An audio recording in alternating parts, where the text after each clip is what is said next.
don't teach any fluff. I just want to give you what I know 100% works. In the beginning, when we shake hands and we're on the feet, there's a million different possibilities. And my goal is to get you inside my world, inside my funnel, to where all roads are going to end with 2 or 3 of my best finishing positions. People lose consistency when they overdo intensity. Once you start doing what you love, never stop. Victory is always possible for the person who refuses to stop fighting. Yeah, no, I'm saying the amount of muscle I have didn't really matter when we were rolling yesterday.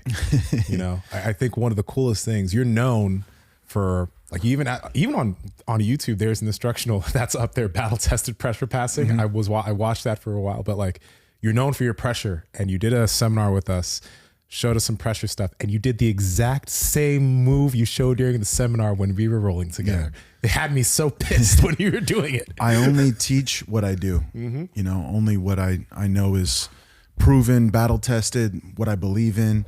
I don't teach any fluff. I'm not there to give you something that may or may not work. You know, I just want to give you what I know 100% works forever. Yeah. And yeah, a lot of, usually that comment is what I get. Like, you just did this, you know, you taught in the seminar and then you just did it to me, or I just watched you do that at a competition and now, you know, but I love that. I love for people also to feel what it feels like. So it gives them an extra level of kind of understanding of like how powerful it is, you know? So you knew what he was going to do and you couldn't stop it. No, like when I was playing my guard, I'm like, oh, I like, cause he showed the exact move he was showing during the seminar. The sequence. Oh, the sequence. Yeah. The guard that I was playing, he nullified it. Then he started doing the exact move. And I was like, fuck, I'm doing the thing. Oh no, it's happening. And I couldn't stop that pass. You got out of there a couple of times though. Yeah. But by the 3rd or 4th time, whenever you managed to get me and then tap me, it was just like, exactly. The frames I was creating were exactly what you wanted. And I was done. What is that? Like, how do you obtain that? Is that, because you're known for your technique. Is that, and what does that mean? When we hear people talk about that a lot, right? Technique. But like for you, what does it mean? I think technique is just learning how to be as efficient as possible with your physical attributes, and understanding what sort of game you want to play on a very deep level of the reactions that they're likely to bring, all the different directions they might go. Thinking of all the different scenarios and maybe being a couple moves ahead. Yeah, 100%, many moves ahead. I call it the funnel. I talked about it yesterday at the seminar. It's like in the beginning when we shake hands and we're on the feet, there's a million different possibilities. You know, depending on how the match starts and we approach each other and start to try to get into our games. And my goal is to get you inside my world, inside my funnel, to where all roads are going to end with 2 or 3 of my best finishing positions. So I'm always thinking about the checkmate. You know, I'm not trying to just score points or just get to certain positions and hold or anything like that. I want everything to be so seamlessly connected that whether you like it or not, once you're in my funnel, I'm going to take you to my number 1 positions, my best positions, and I'm going to finish you with the same move over and over and over again. It sounds like somebody that's going to square off against you that's not as good. They think that they have all these choices, but they don't. Yeah, they're in your funnel. I try to make it that way for sure. That's the goal, and have such a deep understanding of all the likely reactions that I'm already blocking or I'm where I'm supposed to be before you even know you need to get there. And just take everything away, and give them no choice but to, you know, fall victim to one of my finishes. But the way that I go about that is with pressure. That's my game, my style. I like to use my body weight and make the other person tired. You know, give them this feeling of being a little bit overwhelmed and maybe smothered and just like feeling like they can't move. And through that, they're going to react with a lot of muscle and use a lot of energy, and then they're going to get more tired. And I can just kind of control and take my time. It's a slower game, a slower process. I'm not like crazy explosive and trying to do fast, big things. I'm going to just keep investing in consistency and, just get a little further, a little further, a little further, a little further. And that slower process makes the other person more tired on the way. And then by the time I get to my spots, it's usually fairly easy to put the person away because they are tired and they have felt me, so much into that process that they're just kind of ready to get out of there. And I think that's been a huge factor. I know that's been a huge factor why I've been able to be successful for so long, competing against the young guys and all the new generation guys that keep coming out into my 40s. I've been, one of the best in the world for now 2 decades. And I want to mention this. If we're being real, you're kind of like the LeBron of jiu-jitsu when we think about it, because you've done all the things that people want to be able to do. You've won multiple titles, you've won Grand Slams, but at 42, you're still managing to beat the guys in their prime that are like the best guys. Like you just beat Giancarlo Bodoni, right? And he's a very, very good grappler. I don't know what he's ranked right now in Flow, but extremely good. We've had him on the podcast. But you at 42, you're tuning up these guys. Like that's not something that's seen, especially within the martial art jiu-jitsu. Yeah. I didn't necessarily make that the plan. It wasn't like I was in my 20s and like, oh yeah, I'm going to be one of the best into my 40s. That had never really been done before. You haven't seen that. And so there was no blueprint to show me how. But I think I've just done a very good job of creating the technique, understanding what works forever and focusing on those areas where I am mastering the things that are going to allow me to play that kind of game, and not have to rely on athleticism or strength or speed or anything like that. So I just, the jiu-jitsu that I came from, I'm just so fortunate to get exposed to that style and then just fully believe in it and work so hard to build my own style based on those aspects. And so technically I've done the right things, but then also just constantly being a student, always learning, staying inspired and putting myself around the right people and consistently challenging myself as well. I've never taken long breaks. And so I'm always in the game. And so you're not going to fall behind if you're always out there and you're feeling what's coming, you're seeing, you're studying, and then just my outside practice, the way I take care of my body and the people that I've kind of honed in as mentors, they're all in the same mindset of building longevity, and they're doing that within their crafts as well. And then I'm just absorbing all that knowledge. So I've just been a very good student of the game. And yeah, it just happened. Like here we are. I never stopped. I've never allowed myself to feel too comfortable. I'm always fired up to keep getting better, no matter, if I'm training at home or if I'm training in a world-class room, wherever I'm at, whatever I'm doing, MMA, Muay Thai, wrestling, gi stuff, judo, whatever, I always leave the room hungry to get better. It's just like, man, I can still be better. I can still be better. And so that just keeps me pushing to keep working, just stay in. And so I've just stayed in. That's it. There's no secret, just consistency. Efficiency is like something that I think we all marvel at, maybe without really truly recognizing it. That's the greatness of the Tom Brady's, the LeBron James. Like they're doing the simple things, and they're doing the simple things right for a really long time. And maybe they hone them in and craft them into something that's slightly different than what they originally learned, so that it's even better than what they learned. But my son always just gives me these weird facts. We'll go on walks, and I call him Jake Facts. His name's Jake. He's 22, so it's not like he's a little kid anymore. But he's been doing this since he was really young. But he just hit me with this stat the other day, and he's like, "Did you know there's a bird that he knows where it's from or whatever?" He's like, "It flaps its wings one time, and it can fly up to 3 months." What? Something insane like that. And you're like, what the heck? Wow. So some sort of efficiency born into this particular bird. And the bird has some sort of weird, it used to have more oil in it, I guess. because most birds have like a little bit of oil, and that helps repel some enemies or whatever you want to call it. But it's just like super interesting stuff. Did you find something? I think Brian probably found it. It's called the wandering albatross. Renowned for its ability to fly for extremely long periods, sometimes months or even years without landing. With the largest wingspan of any living bird, it's up to 12 feet. They use highly efficient technique called dynamic soaring to glide over ocean winds with minimal flapping. Wow. I bet that bird lives for a long time too. Probably. Yeah. And with your efficiency, I mean, that's you're able to like funnel people into some of these things that you found to be foolproof.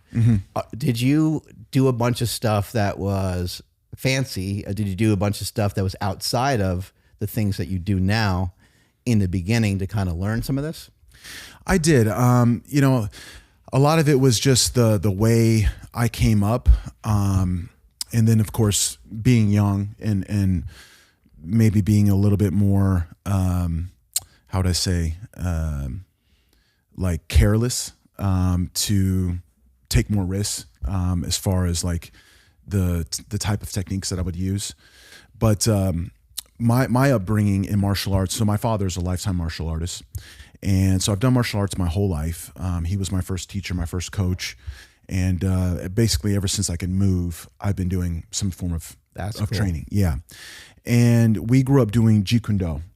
So my dad was a Jeet Kune Do instructor. He was a student under a couple of Bruce Lee's top students, Danny Nasal and Marucha Castillo. And they're incredible martial artists. I mean, just like they've always been way ahead of their time because of Bruce, his mindset, his philosophy. It was MMA before MMA, basically. And so I did a lot of different stuff, boxing, Muay Thai. We did Wing Chun, Kali, a screamer like the Filipino martial arts, trapping, Pinjak Silat, different kicking arts like Savat. We did a lot of different things. And then my father discovered Jiu-Jitsu through Jeet Kune Do. They understood that you must have a form of self-defense or combat in each range. So there was weapons, kicking, punching, trapping, and even some ground fighting. Way back in the days, Stuff where you're maybe further apart, stuff where you're maybe closer together. Yeah, exactly. And through the Jeet Kune Do Evolution, they discovered Jiu-Jitsu. And they would hold these instructor conferences once a year in LA. And my dad went to these, and one year they had the Gracies there. And Is this like 90s maybe? Yeah, early 90s. And my dad's a smaller guy. So, I don't look anything like my dad. Back in those days, he was probably like 145. So for him, jiu-jitsu was like, he fell in love with it. And seeing the smaller man beat the bigger man using technique, he gravitated to it. He fell in love with it. And then he started bringing it home to me, to the martial arts school that he was running back then, which was a Jeet Kune Do school. This was in Oklahoma City. And he opened in 93. He started bringing jiu-jitsu back. And he was the first one to bring jiu-jitsu to our area of the country. And throughout the early 90s, he then met the Machado brothers. And he was going to California, he was traveling all the way to California, and he doesn't like to fly, so he was driving to train and learn jiu-jitsu from the Gracies and then the Machados a couple times a year. And then the life-changing moment happened when Chuck Norris, who was a student of the Machado brothers in LA, he moved to Dallas, Texas to do the Walker Texas Ranger show. And he wanted to continue learning jiu-jitsu, so he brought Carlos Machado to Texas, to Dallas. And Carlos's first jiu-jitsu school was inside the studio where they filmed Walker Texas Ranger. And this was amazing for us because now my dad didn't have to go all the way to California anymore. He would just go to Dallas. So we had access to jiu-jitsu much closer. And he was going to Dallas like once a week for many, many years. Usually on a Thursday, he would drive down, do a private lesson, train in the morning class, and then have lunch, drive right back home, and then teach class at our school that night. And so my dad was getting all this information. He was bringing it home to me and the students. and he would work with me, show me everything he learned. And we would drill together, and we started buying VHS tapes and trying to study. And then by the time I was like 14, 15, I started traveling a lot as well. So I was going down to Dallas with him, or some of our other guys, even going all the way to California. I did a couple road trips with my dad all the way to LA and back, and everything has always been traveling. We always had to travel to get somewhere where we could learn. Travel, gather the information, bring it back home, and work on it. Exactly. And we did that over and over and over again. And then by the time I was 16, I went to Brazil for the first time, and I competed at the World Championships, stayed there for 2 weeks, trained. And I basically have just been constantly traveling ever since. And once I got a car, I was driving down to Dallas and doing the classes and training with Carlos and his guys then, and going to California as well. But I say all this to give you the backstory as to why my game I've explored and played with everything, because I traveled so much and I was in a different room learning from different people. And anytime I saw something that I didn't know how it worked, I'd always ask, hey, what was that? What's the game here? Like, what are the techniques? What's the how do you play this? Right. And if it was something new, I would study it, and then I would bring it home, and then we'd be on our own for a while, and I would show my dad, and we would play with and explore. And then the next time I'd go and travel somewhere, a lot of times I'd come home with something different. Mm-hmm. And so I didn't have a real system to follow. I didn't have an instructor day to day saying, this is it, this is how we want to put our game together. A lot of the techniques and the games that I played, it changed quite frequently. MMA didn't really even exist. Hardly. It started to. We were watching, Pat Miletich and those guys. Didn't really even start. before then, we were watching like Hickson fight in Japan at the Valet Tudo Opens. This was like 95. In the United States, MMA was like it was just getting going. Yeah. UFC had just started. It was still bare knuckle, like really raw and violent. Not that it isn't today, but it was a different story back then. Yeah, when one guy barely knows how to fight and the other guy knows how to fight, it can be ugly. Well, and they're just the rules, bare knuckle, hit the person when they're down. Mm-hmm. I mean, you could do groin strikes. It was pretty gnarly, but we'd always train everything. So even when we were starting to learn jiu-jitsu and bring jiu-jitsu home, we still did the striking arts. We still did Jeet Kune Do, and my father developed a curriculum, which was a Valet Tudo curriculum. So back before MMA became MMA, they used to call it Valet Tudo in Brazil, which was like just bare knuckle, no holds barred type fighting. And so my dad changed the name of our school from a Jeet Kune Do school, which was called Martial Arts International, to Lovato School of Valet Tudo. And that was him encompassing everything. So he wanted to have jiu-jitsu and striking and how you could put the whole game together. And basically just taking all of his martial arts and putting it together into his own curriculum.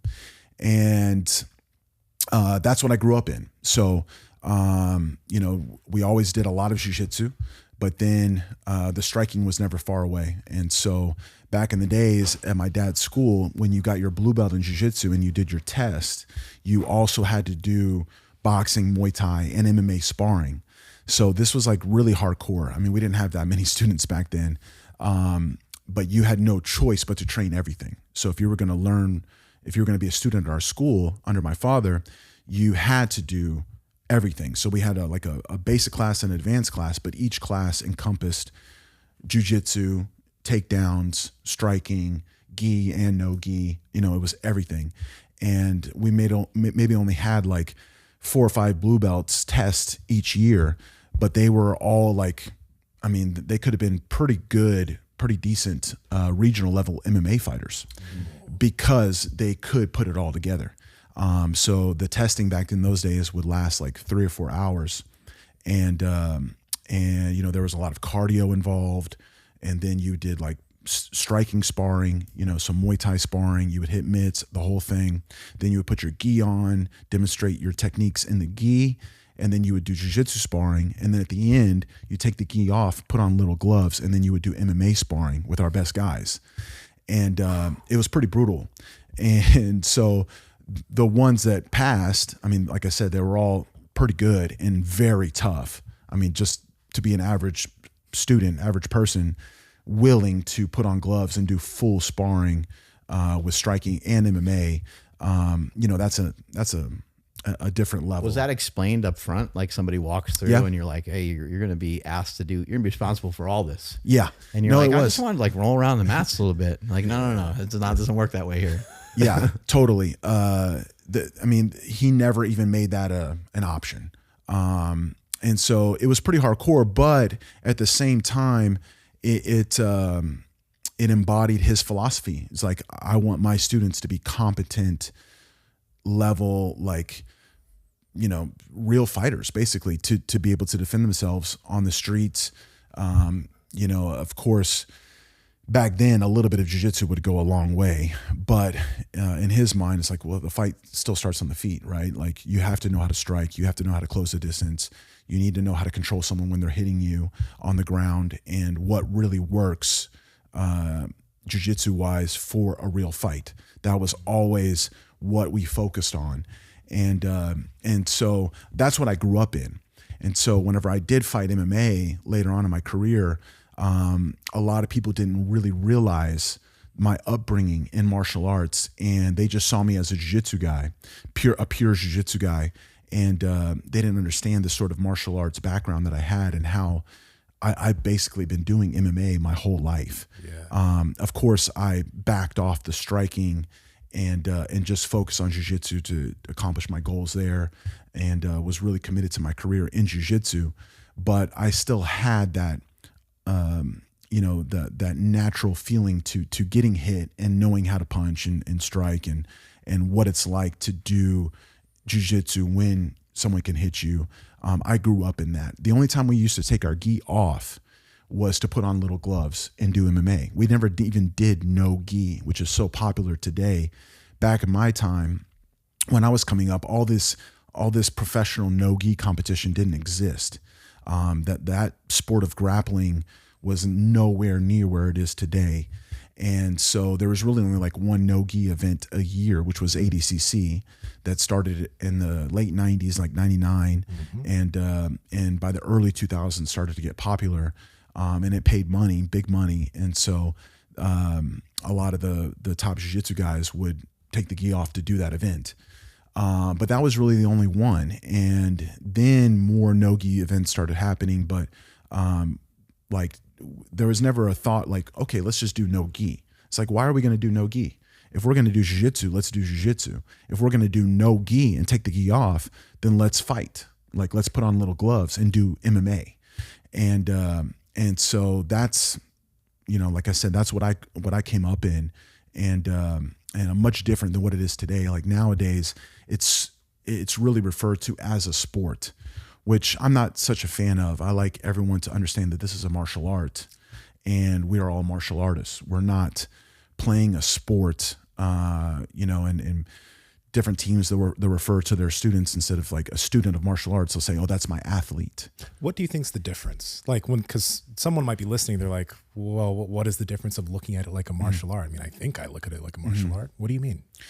Well, I think when you think about a sport, you're playing a game, and then you have your career, right, where you win certain things, and that's your sport career. And maybe it has an ending, right? And so, a lot of guys, or a lot of kids, maybe they're like, or maybe their parents like, oh, I'm looking for a sport for my child. Yeah. We want to play this sport. We're hearing great things about this sport of jiu-jitsu.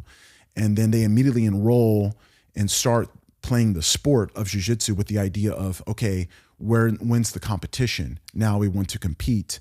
And it's very much like, I'm doing this sport and I'm playing this sport to win tournaments, which is fine. I don't want to say there's something wrong with that, but my mindset and my philosophy, what I try to have people embody, is that you're learning a martial art, and we're martial artists. Yeah. Like, we're not athletes necessarily. That's an element to it, but we're not doing it just to compete. My wife has been a swimmer since the time she was like 10, and she swam for the University of Kansas, and she's competed a ton. But now she's in master swimming, and she always just calls it practice. And that's what you see with martial arts, is they talk about it being a practice, which I think that sometimes when people are talking about working out, they should view working out, the typical 100%. workouts, as a practice, because you're not trying to necessarily just get better at it so you can go compete or so you can make an Instagram post or something like that. You're trying to continually perfect the movement over a long period of time and increase your efficiency, how you move the weight. Maybe you're trying to deadlift a certain amount, but it's also important that over time, not only can you lift more, but can you lift it better? Yeah, 100%. That's exactly the same philosophy that I have. We are in this practice. This is our craft. And as martial artists, we will live the martial arts life forever. So there is no end, and there is no point at which some sort of competition success is going to make me say, okay, now I'm good, I'm done. I think you're missing the point. There's no end in SEMA. Yeah, there's no end. That's what I love about it. There is no end. I can picture like telling that to someone who's like new that just came through the door. They're kind of like, what? There's no, like they just started like learning, and they're just advancing, and it's exciting, right? But then on the other hand, it probably is a little overwhelming. Yeah. Well, but there's just so many more benefits than the competition wins, right? I mean, the real beauty is how you can take these character traits that you build through martial arts training and help you be a better person and just do life better. And so if we're just thinking about sport and playing tournaments and competitions, then you're missing the bigger benefits, right? And that's how I like my students to view themselves as martial artists, and they are students for life. We're always going to be learning. We're always going to be trying to become better than we were the day before, and at the same time giving back, right? If you think about a sport, how many people enter into a sport with one day thinking of themselves as being a coach, but as martial artists, we should be learning and then giving back 100%. And it's for so many different reasons. I mean, number one, it makes you better, right? So even if you just wanted to look at it selfishly, as I become a teacher, I now have to communicate what I do, why I do it, how it works. I have to be able to communicate this on a very deep level where other people can understand it and do it for themselves. And also guide them to do it their way. So you can't just say, this is how it works and that's it, and so you have to be able to pass it on and then also allow them to hone it for themselves. And so when you learn how to communicate on that level, it just makes you better. Now you have a deeper understanding, and now you are also doing these extra repetitions of delivering, so it's like mental reps. And so you're just honing your craft even more because you're practicing more. And then you're making them better, right? So then as they get better, now you're going to have to understand, once they really know your game and your techniques, they're going to have better answers for it. So now new layers for you are going to come because they're going to be able to defend and not allow you to do what you want to do because they know exactly what it is you're trying to do. And so now you're going to improve even more because now you have to understand how you're going to, still get ahead and bring them into your funnel when they are fully aware of what your funnel is. So then there's that. And at the end of the day, we're all just helping each other become better. So I think that's an important element to martial arts. Being a martial artist is also at some point saying, I want to teach, I want to help, I want to give back. If it's just assisting or teaching your own classes, or even just pulling people aside at the end of a class and saying, hey, try this, or here's what I did, or this is what you did wrong. That sort of thing, just always trying to give back.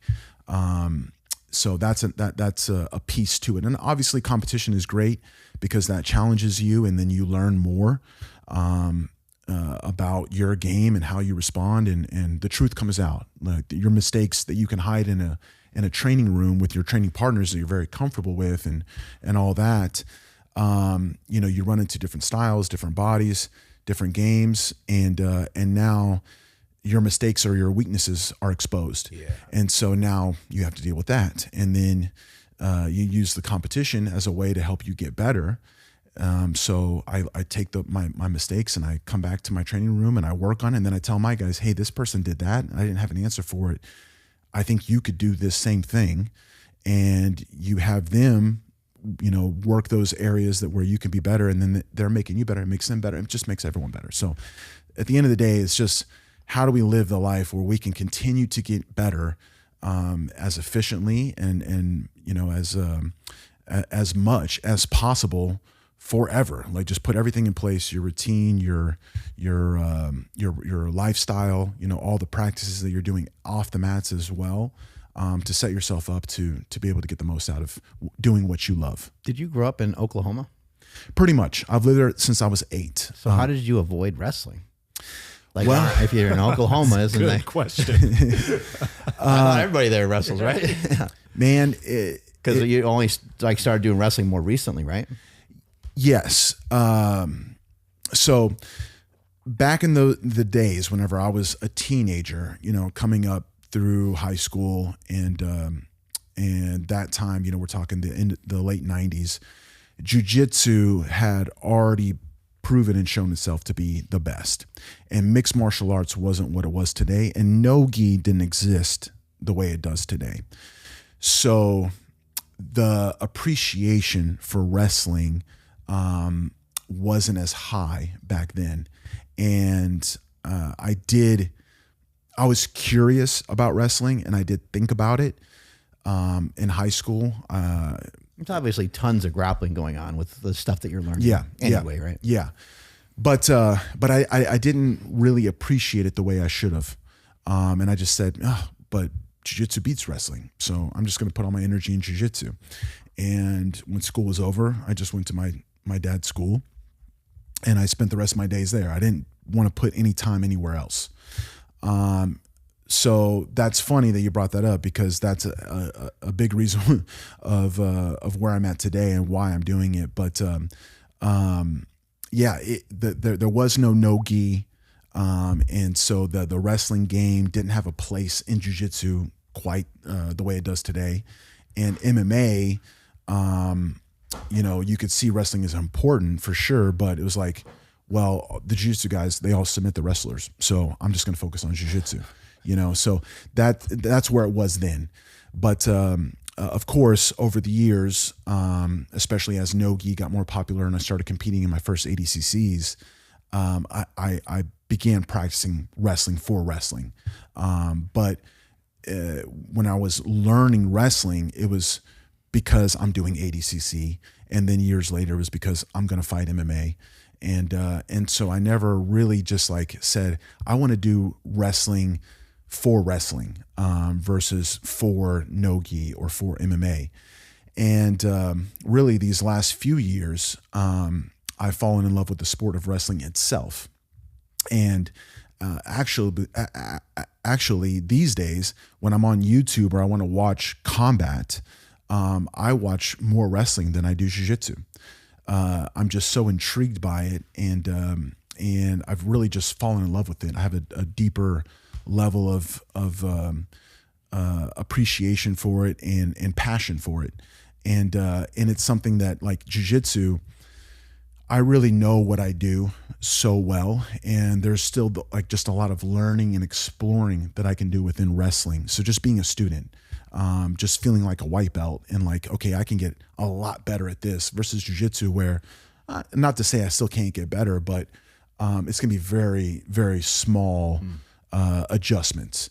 But wrestling, it's like, man, I can go in and learn a lot in one day, one session, that can really be game changing. So it's just exciting for me. And I started making it a point to get into great wrestling rooms quite a bit in these last few years. I spent a lot of time in OU. It's closer to me a lot. Obviously, Oklahoma is famous for Oklahoma State University.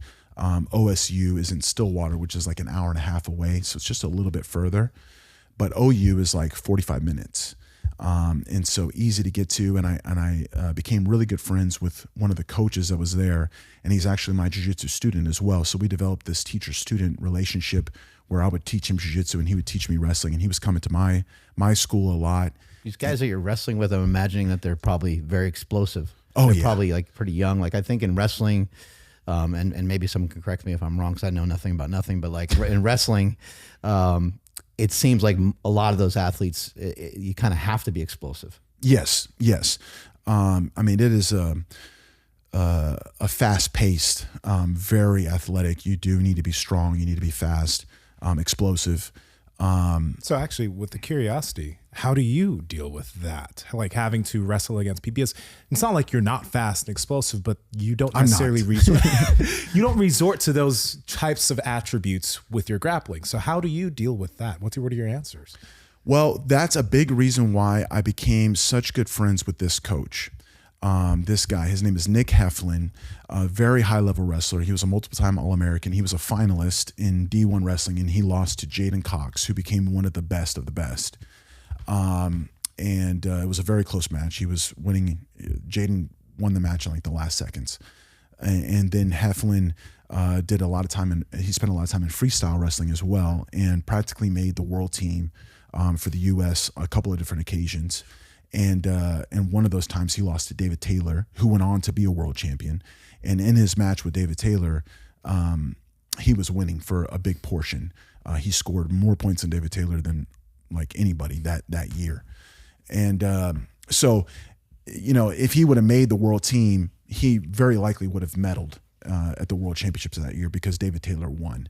We don't know, but that's the level that he is.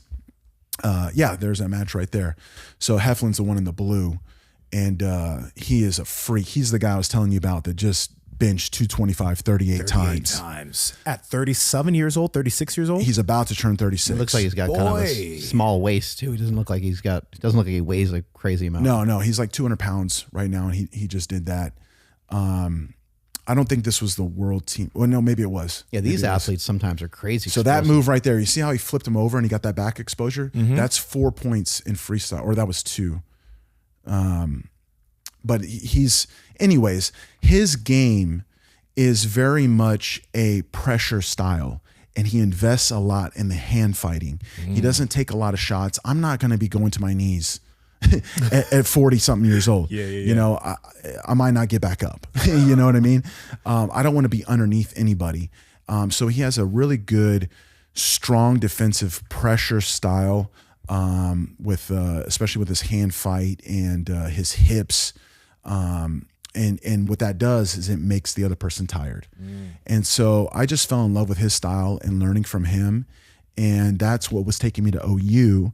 And then I was in this college wrestling room consistently for quite a couple of years. And I just kind of got to feel that energy of a college wrestling room. And they had some really good kids on the team. And I was just like, man, this is really special. Like that team energy. Obviously in jiu-jitsu, you're part of a team, but it's different in the sense that, you're not so close, right? Like if we all go to a tournament, probably everyone's going to go their own way, right? Some people are going to drive, some are going to fly, some take their families, some maybe, do group up together, but then others don't, come in on different days, whatever the case may be. On a wrestling team, even though it's an individual sport, they're doing everything together. They're in every practice. The same people are required to be there every session. They travel to the competitions together. And a lot of these kids have been wrestling with each other in the same schools or in the same clubs since they were little kids. So they've known each other like their whole lives. And it's just very, very close knit and a very special energy too, in the sense that it's going to end. A little militant almost. Yeah, I mean, it's hard. It's hardcore. Yeah, definitely. If you're in a top 10 university wrestling club or school, it's. And you guys are ranked 5. The school that I'm in now is an NAIA. Okay. So it's not D1. It's not that level. If it was D1, I wouldn't be a starter. it is what it is. Maybe I could do okay with some D1 guys, but I'm not going to be anywhere at the top. NAIA lower level, where I can be competitive. Yeah. But that's the opportunity that I got, and I'm doing it now. But anyways, one thing that I think is special that I was saying is like, you're going to graduate. This time is going to end, and most wrestlers, I mean, maybe a small percentage have the opportunity to go on and do international freestyle stuff after their college career. But for most of them, this is it. And so I think also understanding that there is this end, and every year you're getting closer to it, brings more camaraderie, more like, hey, this is where we're at this point in time in our lives, and we're not going to have this ever again. And it makes it more special. So I don't want to act like, the jiu-jitsu team and the community isn't special as well, but it's just a different feeling, because hopefully in a jiu-jitsu school, you want to look around and see these same people 10 years from now or 20 years from now. But in a wrestling room, it will end. Yeah. You will graduate, you will go on, and you guys are all going to go do your own lives. And you're going to have this memory of whatever year it was, that wrestling team, those kids, those are my teammates.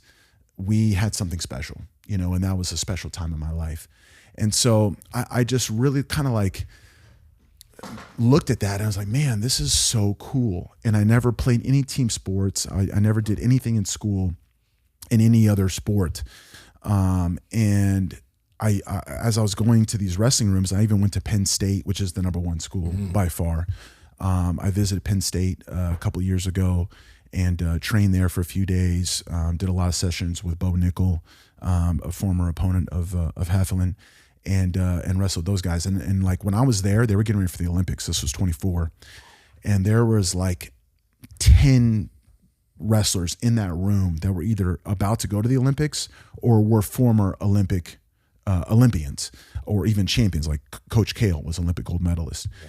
And I'm just like looking around like, holy shit, like this is incredible. These are freak athletes of the highest level in their craft. And I just started joking about it. Like, man, if I could go back, I would totally do this. I would want to wrestle in school and be a part of something like this and go for that, because how amazing is it? And it's a martial art that I've really man, what a cool martial art, to just be able to put another man down, you know what I mean? And then the art behind that is just like, yeah, I'm how do I say, I'm just like a bit of a martial arts nerd, and I just fell in love with it. And so I was making that joke, like, even at the OU room, I used to kind of like, good job, guys, good job, team. Like, and I was like, yeah, I'm the oldest guy on the team. I was going there so much. And then basically this opportunity arose at the end of last year. One of my training partners, who's actually one of my black belts, he is a wrestling coach at OCU, Oklahoma City University, which is an NAIA. And he's coaching, and we've spent a lot of time together over the years. He was my main wrestling coach when I was fighting MMA. Helped me so much. Amazing guy. He's in his 50s. He's like 51, but he's a multiple time All-American D1 wrestler. He's a judo black belt. He was actually Olympic alternate. I helped him get ready for the Olympics, for the trials back in, I think it was like 06, 08, whatever year that was. And we were training a lot of judo, and I did judo competitions with him as well. And he's one of my jiu-jitsu black belts. And he's the coach of this university. I mean, he's not the head coach, but he really he runs the practices. Most of those kids grew up wrestling under him. He had a club for kids, and then he was a high school coach, and now he's coaching at college. And his one of his sons, that wrestled at OU when I was going to OU, is now wrestling for him at this school, OCU, and he's ranked #1 in the country right now. So the coach is Brian Piccolo. His son is Tate Piccolo. And anyways, he sent me a message. Was like, hey, by any chance, did you graduate college? Could you be eligible to wrestle? How cool! And he is sent me this text, and he's like, would you be interested? question mark. And I responded like, yes, sir, I am interested. Let's talk more about this. And we got on the phone, talked for like 45 minutes. Basically, their heavyweight tore his ACL, and they had no backups. And they have this open spot, and they're doing these duels, and they're already down 6 points because they don't have someone at that weight, or they're moving the 197 pounder up to heavyweight. And so they have this opening, and it's a really special team. Like I said, his son's on the team. His son's a senior, so this is last year. A lot of these kids grew up wrestling with him. And so I went to the room, did a couple practices. I really liked it. I liked the feeling. The kids were awesome. And I still had this match in Tokyo that I was about to do.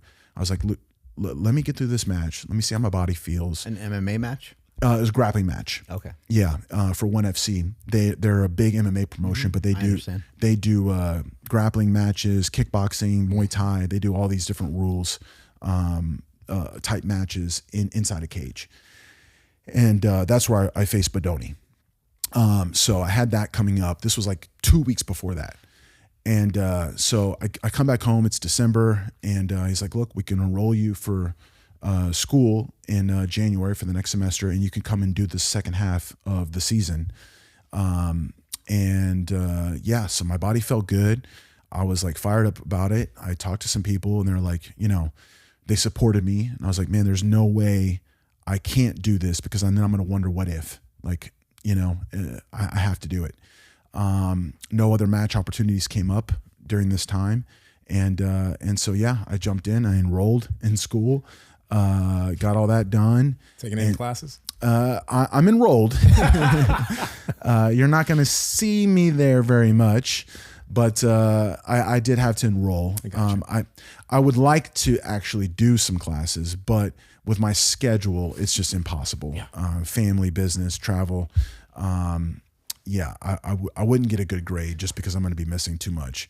But that's another story. Maybe I will finish my degree at some point. But so we did everything, got it all set, and then I jumped right into the national duels a couple of weeks ago in Iowa, which is one of the biggest events of the season. It's a national level tournament for duel, and I did 5 matches there. I went 3-2.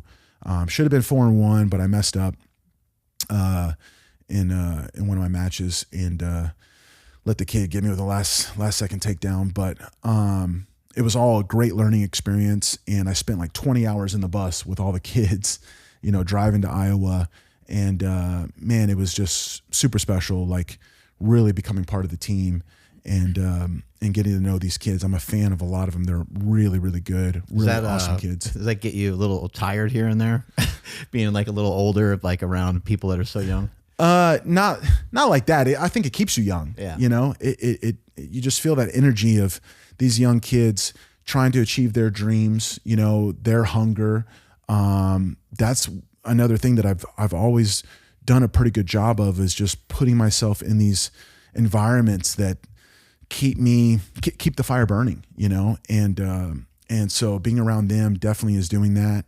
And yeah, it was so much fun. And by the end of it, I had a couple kids that I kind of became buddies with. And what's funny is the 133 pounder, he second smallest guy on the team. But our 125 pounder at this event ended up with a concussion, and he couldn't wrestle anymore. So that we would start down by 6 because we didn't have the 125 pounder, which put a lot of pressure on us. And then the 133 pounder would be the first one to go out and kind of like try to get us a win and build some good momentum for us. Right. And so his name is Vincent. He goes by Vinny. And Vinny would go out there and just put on a show for our first match. And he put some points on the board, and then we'd all get fired up. And because he went first, he had a lot of time to rest, and I would always go last because I'm doing heavyweight. And Vinny, man, by the end of that weekend, he was coming up to me when I was getting ready to go out, and he was like smacking my back, you know what I mean? And kind of like, he's 133 pounds, so he's a little kid. He's like massaging my shoulders and stuff. And I'm like, yeah, Vinny's pumping me up. And he kind of became my little dude, and And it was so cool. And he's like, really, yeah, let's go, Lovato, let's go. Your time, let's do it. And it's just a little kid. And You probably don't normally have that in jiu-jitsu, right? you do, but not a 20-year-old tiny little Hype guy. man, yeah. Yeah, hyping up the heavyweight. You know what I mean? Yeah. And I just had so much fun with it. And I when I came back, actually, I have a lot of wrestlers that train with me, and actually had another really good MMA fighter who's a good wrestler visit me last week for some training. And I was telling him the story about it, and I didn't realize this, but he was like, yeah, he's a small guy, right? I'm like, yeah. He's like, yeah, the small guy and the heavyweight are always best buddies. I'm like, dude, that's so funny, But I had such a good time, and I won my first match, and I won my last match, and I pinned the guy in the last match. And when I pinned the guy, the whole team, it's a duel, so it's team versus team. So all your teammates are really cheering for you. They're fired up, they're pumped up, and we're trying to win as a team. And when I pinned this kid in the end, the whole team went nuts, and they just started screaming. And on the bus on the ride home, I watched the end, not to see my pin, but to hear their scream for me. I'm watching it on Flow Wrestling, and I watched it over and over, and it got me kind of emotional, to be in my 40s doing this, accept the challenge, go for it, be a part of that, and I just couldn't believe that it was actually happening. The other team's like, this is bullshit. This guy's former champion. Like, what's going on here? There were a lot of different reactions like that. Overwhelmingly super positive. People were inspired by it. I had a lot of people at the tournament. I was kind of worried, like, man, how's the wrestling community going to take this? Because I don't want to disrespect. I'm doing it out of respect, out of love. Like, what is the better way to show your appreciation for something than to live it? And really be in there, put yourself in the fire. And okay, I'm a world-class guy, but I'm going to take losses from these 20-year-old kids. Like, I'm playing their game, but I'm doing it out of respect, to be able to learn from that experience and become a better martial artist through it. I will never go to a doctor ever again about my general health. All they want to do is put you on pills. Really well said there by Dana White. Couldn't agree with him more. A lot of us are just trying to get jacked and tan. A lot of us just want to look good, feel good. And a lot of the symptoms that we might acquire as we get older, some of the things that we might have, high cholesterol or these various things, it's amazing to have somebody looking at your blood work as you're going through the process, as you're trying to become a better athlete, somebody that knows what they're doing. They can look at your cholesterol. They can look at the various markers that you have, and they can kind of see where you're at, and they can help guide you through that. And there's a few aspects too, where it's like, yes, I mean, no shade to doctors, but a lot of times they do want to just stick you on medication. A lot of times there is supplementation that can help with this. At Merrick Health, these patient care coordinators are going to also look at the way you're living your lifestyle, because there's a lot of things you might be doing that if you just adjust that, boom, you could be at the right levels, including working with your testosterone. And there's so many people that I know that are looking for, they're like, hey, should I do that? They're very curious. And they think that testosterone is going to all of a sudden kind of turn them into the Hulk. But that's not really what happens. It can be something that can be really great for your health, because you can just basically live your life a little stronger, just like you were maybe in your 20s and 30s. And this is the last thing to keep in mind, guys. When you get your blood work done at a hospital, they're just looking at like these minimum levels. At Merrick Health, they try to bring you up to ideal levels for everything you're working with. Whereas if you go into a hospital and you have 300 nanograms per deciliter of test, you're good, bro, even though you're probably feeling like shit. At Merrick Health, they're going to try to figure out what things you can do in terms of your lifestyle. And if you're a candidate, potentially TRT. So these are things to pay attention to get you to your best self. And what I love about it is a little bit of the back and forth that you get with the patient care coordinator. They're dissecting your blood work. It's not like you just get this email back and it's just like, hey, try these 5 things. Somebody's actually on the phone with you, going over every step and what you should do. Sometimes it's supplementation, sometimes it's TRT, and sometimes it's simply just some lifestyle habit changes. All right, guys, if you want to get your blood work checked and also get professional help from people who are going to be able to get you towards your best levels, head to merrickhealth.com and use code POWERPROJECT for 10% off any panel of your choice. And so I was a little worried, like, man, I don't want anyone to take it wrong or whatever. I'm really just coming here to be a student and, use this as a way for me to grow and feel what it feels like to be out there wrestling under those rules in that game. And when I was at that tournament, man, I had so many people come up to me and tell me, hey, I think it's really cool that you're doing this. They had no idea about jiu-jitsu or who I was, but then Is that the Penn? Yeah, that was the Penn.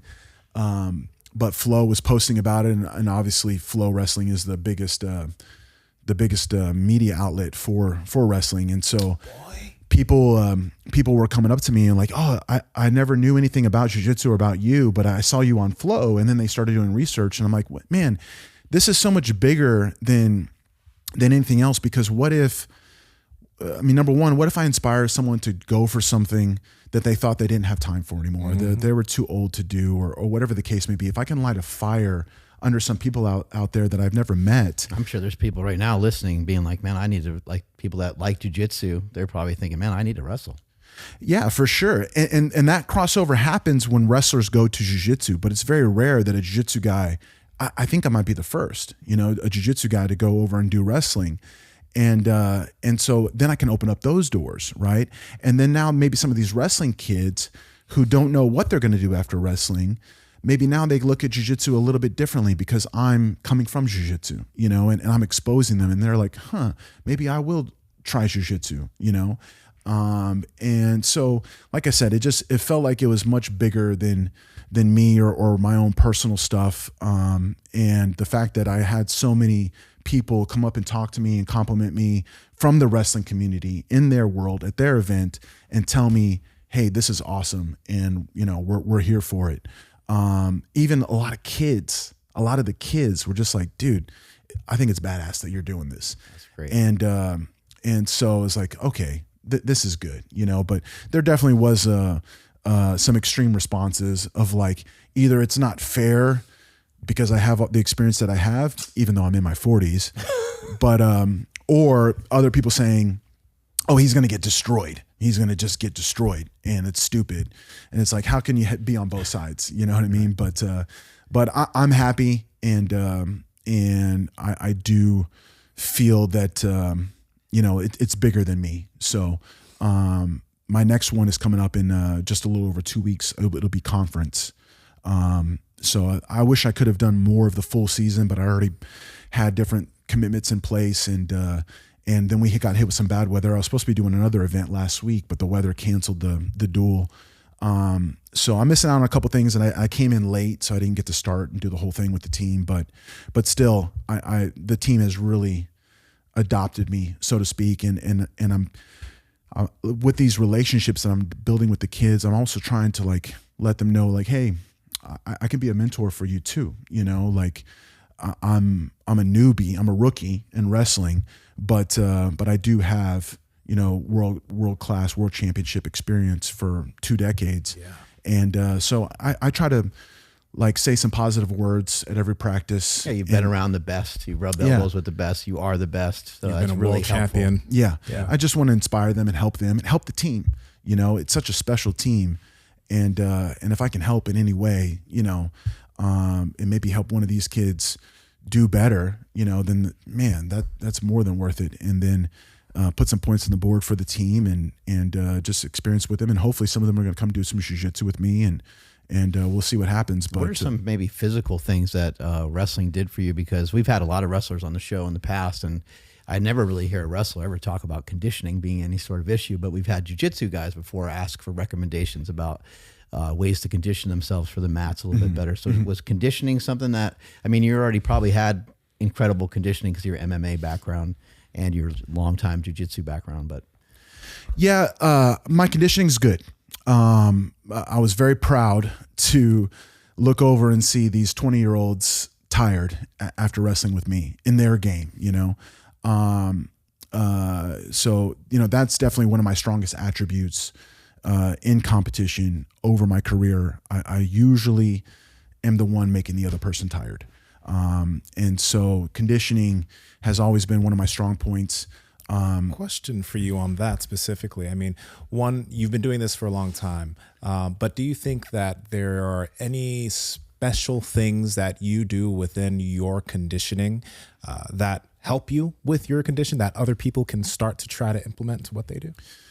I don't know if I'm doing anything special or anything really different. I think one thing that I've done a very good job at is just always being in good shape year round. Okay. You don't get out of shape. I don't get out of shape. I don't let myself get out of shape and then I have to get back in shape for some competition. Whether I have a competition or not, I'm still always in the gym. Yeah. Doing something for my body, whether it's strength training, just mobility, movement, or conditioning. So, I mean, at least once a week, every week, I'm on the bike doing some sort of sprints, or I'm on a row machine, ski erg. I'm doing something to help me stay in shape. And I think my capacity for that has just increased over the years, where my baseline shape is just gotten higher, even though I've gotten older. You also mentioned you do some zone 2 stuff. Yeah. Yeah. At least one day a week is also like longer zone 2 cardio, where I'm just riding the bike for 30, 45 minutes. I mean, I'll even do the elliptical machine, you know, I'm just moving. And when I usually do the zone 2 stuff, the longer stuff, I'm just doing nasal breathing only. So, you know, I think I've just done a better job than most, where a lot of kids maybe say, oh, I'm just going to do jiu-jitsu. You know, I'm just going to do a bunch of jiu-jitsu, 2-3 times a day jiu-jitsu. Maybe they're not really going to a gym to do outside stuff. Or if they do, it's mainly lifting. And maybe they're not really focused on their lung capacity and their conditioning. But I always have. And I credit that to my coach, Lucius Tyree, Green Strength. He's a big fan of you guys, follows you guys. I think you guys have met. Yeah, he did something with you. I don't know if it was a seminar or some sort of cool. Strength training clinic or whatever you had going on, but he has been around you before.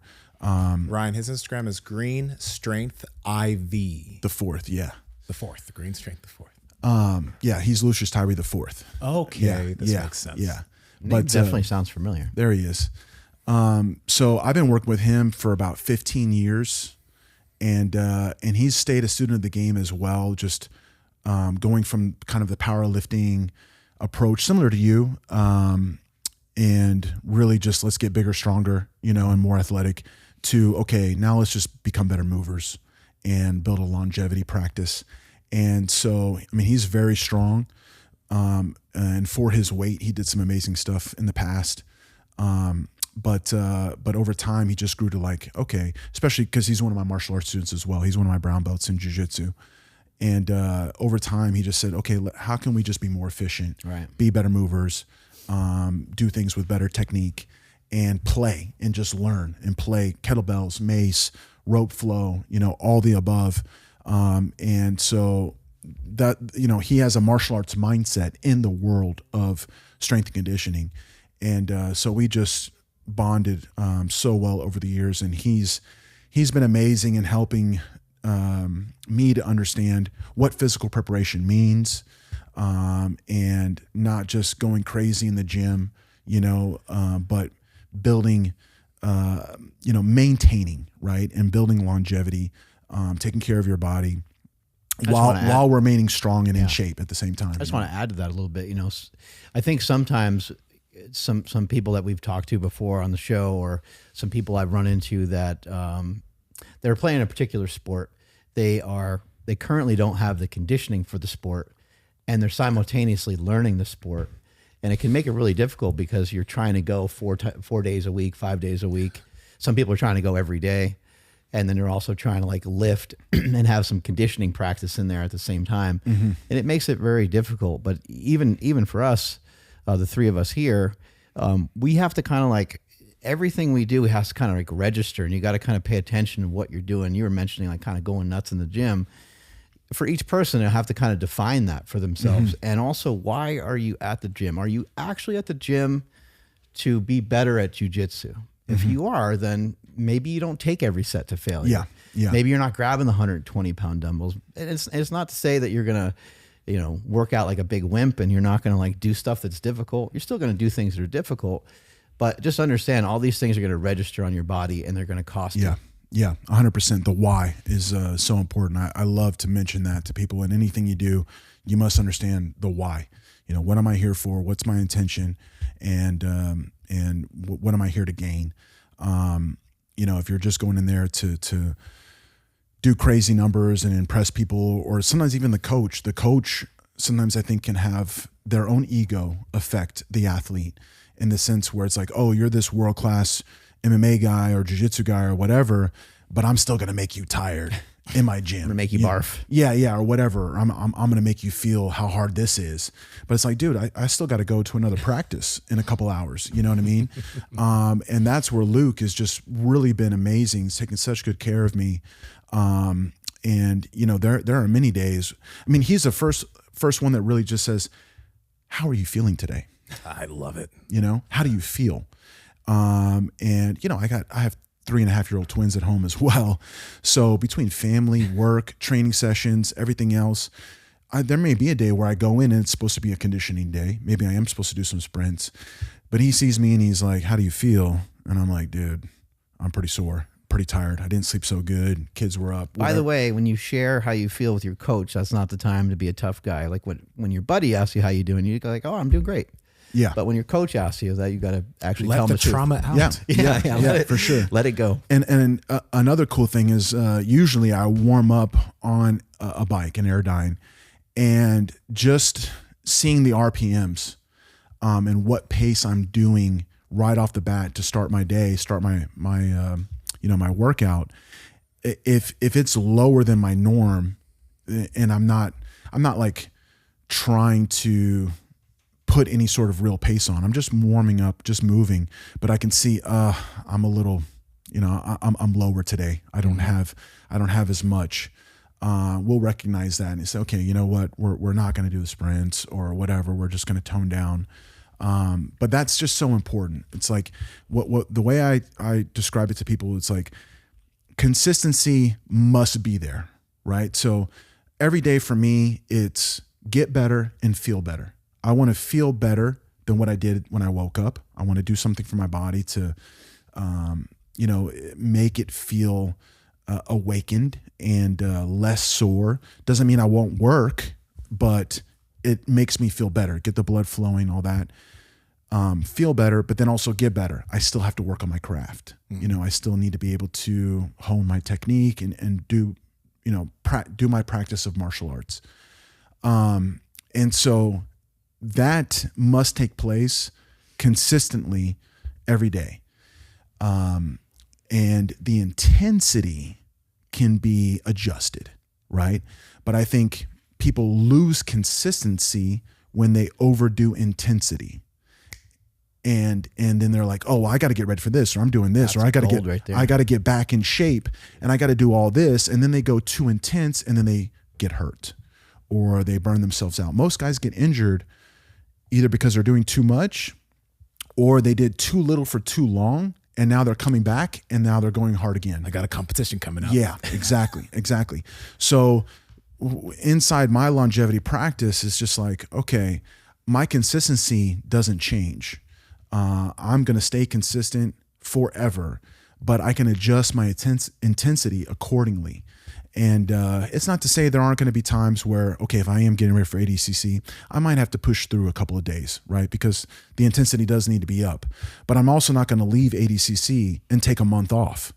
I'm not going to just get out of shape and eat whatever, for a month or whatever, how long, I'm going to be right back at it again. Maybe I do a couple, a few day getaway with my wife or whatever, just because she's sacrificed a lot and I need to keep the wife happy, and we do a little vacation. But then even on vacation, I'm working out. I'm still taking care of my body. And then I go right back to my practice as soon as I'm back home. And that's the other thing about being a teacher too. It's like, I still have to get on the mats and teach my classes. And so that helps you build consistency, because if you want to take the day off or not, I still need to go and teach my classes. And then I'm on the mats and I'm doing extra repetition and I'm moving, and my practice never goes too far. So that's how I try to like program things. It's like consistency cannot be negotiated, but the intensity, okay, let me just, turn up when I need to and just keep it balanced as much as possible. And then that helps you do good in everything else too, right? I still have work to do. I still have businesses to run. I still need to be dad and husband and everything else. And so, I can balance my intensity with where I need to be present in everything else in my life. How'd you get? Oh, good. I'm curious about kind of the way you look, because like within martial arts, within jiu-jitsu, tweaks and injuries will happen. It's somewhat inevitable. But I find when a lot of athletes are training, sometimes whether it's the environment of the other people around them, there's the everyday Pajada mindset. You get an injury, it's fine. Just like put a Band-Aid on it, train. You see a lot of people, they train through things. And, you're talking about being a lifelong martial artist and doing this for a long time.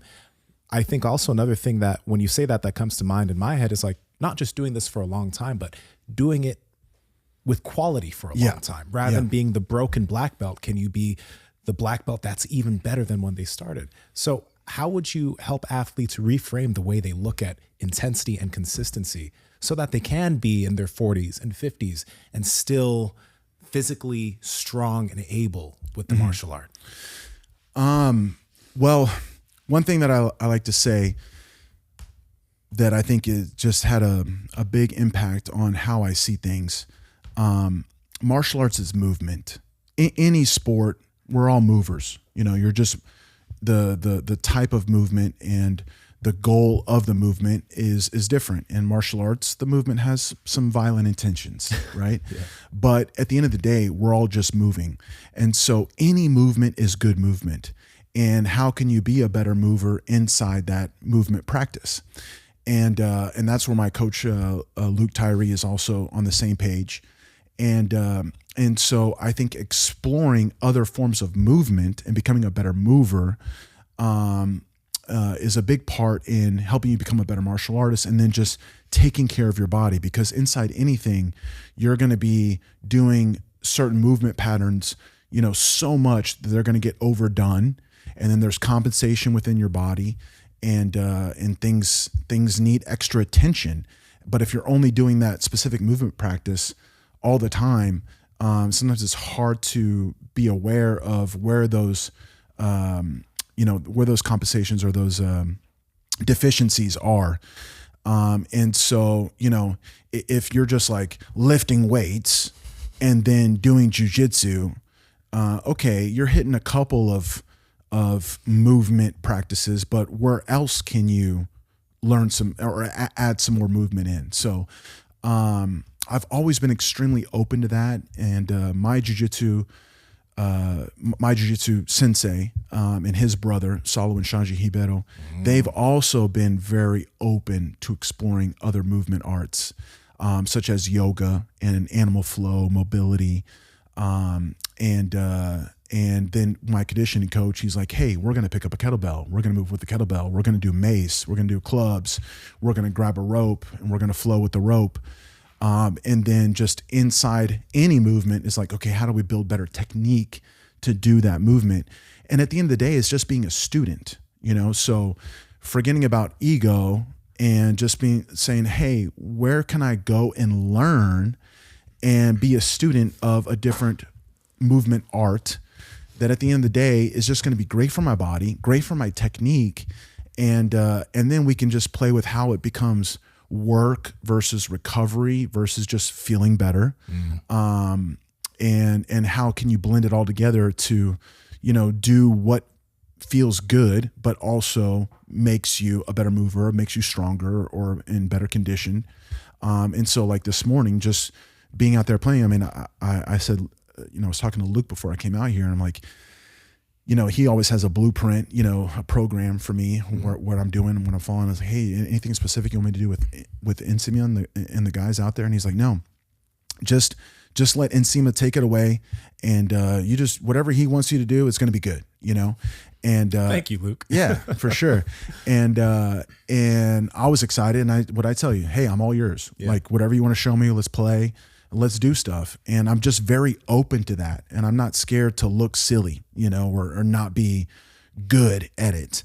Every master was a white belt at some point, right? So that's the martial arts mindset. So like Cameron, for example, the Budokan, that can really, people can get a little like, I don't want to get down there and do that. Why? Sometimes because they look super cool. Why? Right. But they have a fear of looking silly. Yes. Yes. Like, or just, being awkward, or uncoordinated and letting it come out in a public way. Some people aren't willing to do that. And when I got connected with Cameron, and I mean, so much of his movement is martial arts. I mean, that's how this was created. He was a yoga guy that did martial arts. And he was like, there needs to be more of a connection. That looks pretty hard, some of it. This is all jiu-jitsu. My legs burning. This is all jiu-jitsu. Yeah. He has more stuff that's like super gymnastic, like crazy ability, like very athletic. Then the weight, and I looked at him and I'm like, when I met him, he was late 40s. And I was like, dude, if I can do half of what he's doing at his age, I'm still going to be kicking a lot of ass. I'm going to be doing my thing at a high level for a long time. So, and that's one thing I always try to look at is like how is this person aging? Yeah. If they're aging well and they're moving well, I want to know what you're doing. He's so fluid. So fluid. So fluid. He's So also fluid. using the ground, which is really nice. I mean, he's not doing anything too crazy. We did some of these yesterday. Yeah. But he, you could tell his spine is moving really well. Like if I was to do some of these moves, I'm going to be herky jerky and I'm going to like hit the mat probably pretty hard on some things because my spine doesn't quite move the way that his spine is moving. But that's the practice. Safe. You're low to the ground. You're right? not going to get hurt doing this. Yeah. You're not going to get hurt doing body weight. And that's the other thing. It's like, of course you can lift for your whole life. But there are certain things like, big lifts, or sprints or whatever crazy thing that really can tax your body. At some point, that's not going to be possible. You can't do that at that level forever. Not at the same intensity. But you can do this forever. Yeah. You can do body weight. You can move forever. And so we became connected. And once again, another teacher-student relationship. He's my student in jiu-jitsu. He actually just got his black belt from me and Shanji a little over a year ago. Congratulations, Cameron. If you're listening. And I'm his student as well. And that, I mean, to be honest, my closest friends, we all have that relationship. They're all willing to be students, and I'm willing to be a student too. And there's always something I can learn from them, So going to like I'll just use this as an example, my MMA career, the guys in my corner, right, was him. Okay. So teacher, student, Shanji Hibero, all right. Legend of jiu-jitsu, who he and I mean, he was a black belt before me, but we really came up together and we teach each other. I was his student first, and I would say he became a little bit more of a student of mine later on. But we exchange knowledge. Well, Shanji learns from Cameron as well, right? And Shanji teaches Cameron. My Muay Thai coach, his name is Mauricio Amado. He's from the shootbox lineage, an incredible MMA team, and their striking for MMA was way ahead of its time back in the days. And he's part of that lineage. And he is also one of my black belts, and I'm his black belt in Muay Thai. Teacher-student relationship. Shanji would do Muay Thai with Mauricio as well. Cameron would do Muay Thai with Mauricio as well, right? Then Piccolo, my coach now at OCU, was my wrestling coach. He was in my corner for my fights, or he would come to the fights. He's one of my black belts. I'm his student in wrestling and judo as well. And he would teach Shanji, and Shanji would teach him. And, so we're all active teacher students of each other. And if you look at my career, I'm more known for jiu-jitsu. A lot of people sometimes now don't even really remember that I fought MMA, and I was undefeated, 11-0, world champion in MMA. And every fight, I mean, I just went very fast. From my first fight to my world championship fight was less than 5 years. So from my number one fight to a world title, I got all the way there in less than 5 years, in under 5 years. And a lot of that, of course, goes back to my father. My father was in my corner as well for all my fights. My father, a student of Shanji, a student of Mauricio, you know, the same thing. But of course, there's my upbringing that helped me get into MMA and just move fast. But the other thing that I think separated us and my team from everyone else is no other team out there had a corner where every single person, even Luke, my strength and conditioning coach, is a student of Cameron and is working us out in the gym, you know, and Shanji's listening to Luke, and then Shanji's helping Luke with jiu-jitsu, and then Mauricio is showing Luke Muay Thai. I mean, even my strength and conditioning coach, every single person on my team were all teacher students of the others. And no other team out there has that going on, right? The strength and conditioning coach, he's not doing martial arts. You know, the striking coach isn't doing jiu-jitsu. The wrestling coach isn't doing the striking. No one has a mobility guy, you know, but we got that guy too. Yeah. Yeah, I mean, we went all the way to the top, and those guys, I mean, we just had such a special time. And I joke about it, like everyone is a master in their own craft. And we all have crazy schedules, you know. I mean, we could easily not see each other for a long time because we're all so busy and we all have our own stuff going on. And the way to get everyone together is one of three things. Either someone's getting married, right, and we're all going to the wedding, or someone is sick or hurt, or, you know, there's a funeral or something like that. Okay, you know, the negative side. Or someone's fighting. Someone's doing MMA, and that was me. So I got to kind of be the center, and I got to bring everyone together. And then we just had these incredible camps and incredible times where we're all training together, learning from each other and pushing each other and having fun. And that is one of the core reasons why I continued in MMA, why I went as far as I did, because I was just having so much damn fun. Like, all of us together, it's just like, this is the best. And I wanted to bring a world title home to all these guys too. I wanted to be for them to be able to say that they were world champion coaches of MMA through me, and because I felt like they deserved it too. And but that's the kind of thing. Like, I mean, we got into all that because what are people missing, you know, or why are they getting hurt? It's like, are they looking to be students outside into all these other things that are going to make you a better mover and help you learn more about your body and just your practice and how to keep elevating it and evolve. If you're doing that and you're going outside of your comfort zone and getting out of the box a little bit, I think it just makes you better. And then, you know, you can avoid some of those other things that can, you know, hinder people. You can avoid that just because you're around the right people. How'd you get into MMA? Was it just like a natural thing because you've been training and doing all this stuff for a long time? I always knew that at some point I was going to fight at least once, just to know how I would respond. And as a martial artist, there is no bigger test or challenge for your skills than getting locked in a cage with another professional fighter who wants to take your head off. You know, like, okay, let's see what you can do, right? Like, let's see under fire how you're going to respond, and can your technique help you prevail? And so I knew that I would do it at some point, but I didn't know when.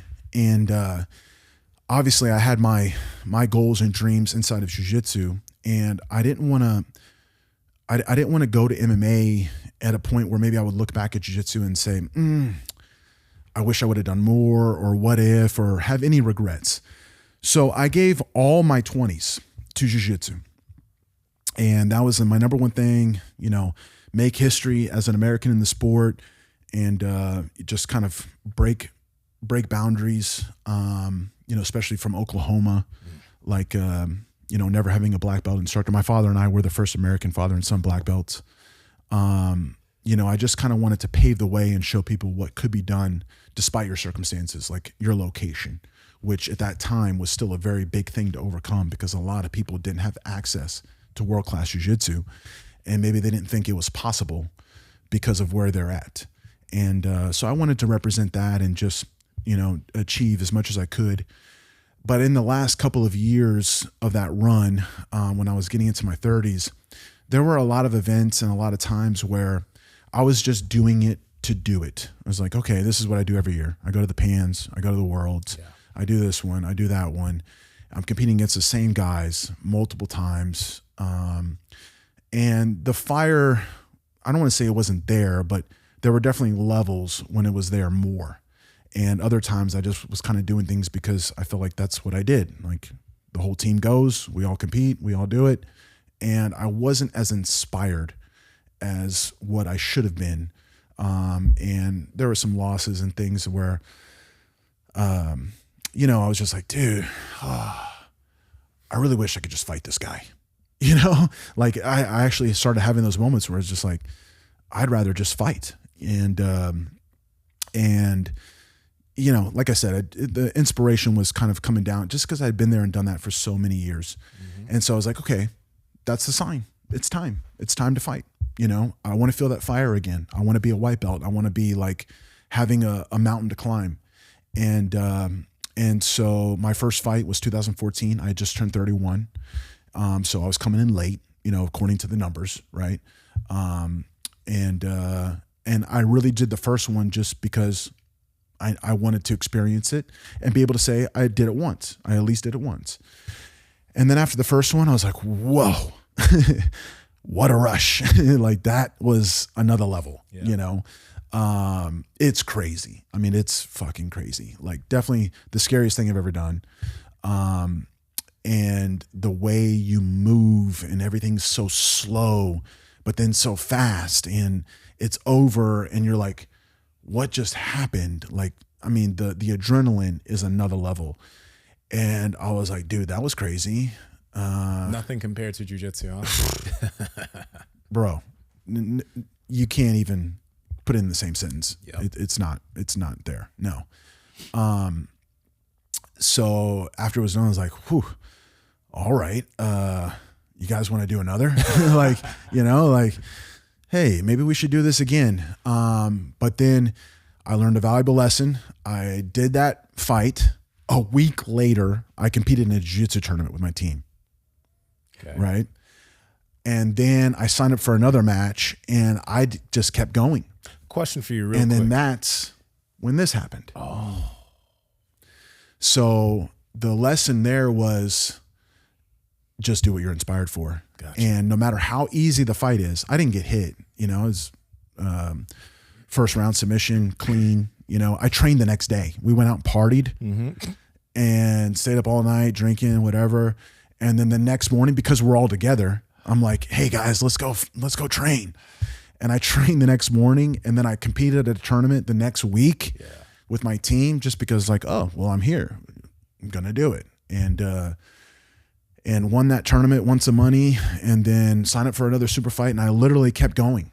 I didn't take any break. And then I was out coaching my team at the Master Worlds. This was when it was in LA before it moved to Vegas. And I coached all weekend. And the next day, Monday, I went in and basically put myself through a Shark Tank. And can you explain what a Shark Tank is for people? I'm having people rotate on me. Yeah. And I was getting ready for this big match on a show called Metamoris, which is a really big professional jiu-jitsu show. Mm-hmm. And I never gave myself a break. And I just kept going. And then in that training session, after coaching all weekend, I was tired and I started, oh, well, I'm here in California. Let me get all the best guys and have them rotate on me. And then Shanji came in and he pulled my arm to try to get a Kimura. It barely even moved. It wasn't behind my back, nothing like this. It just right there, my arm snapped and it was bad. And so then it was like pause.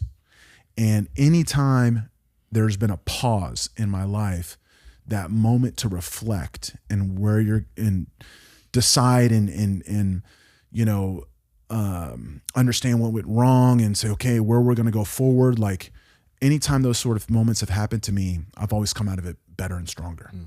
And so this moment happened, and moving forward, coming out of that surgery and recovery, which Luke did an amazing job. I came back way ahead of schedule. Let's go.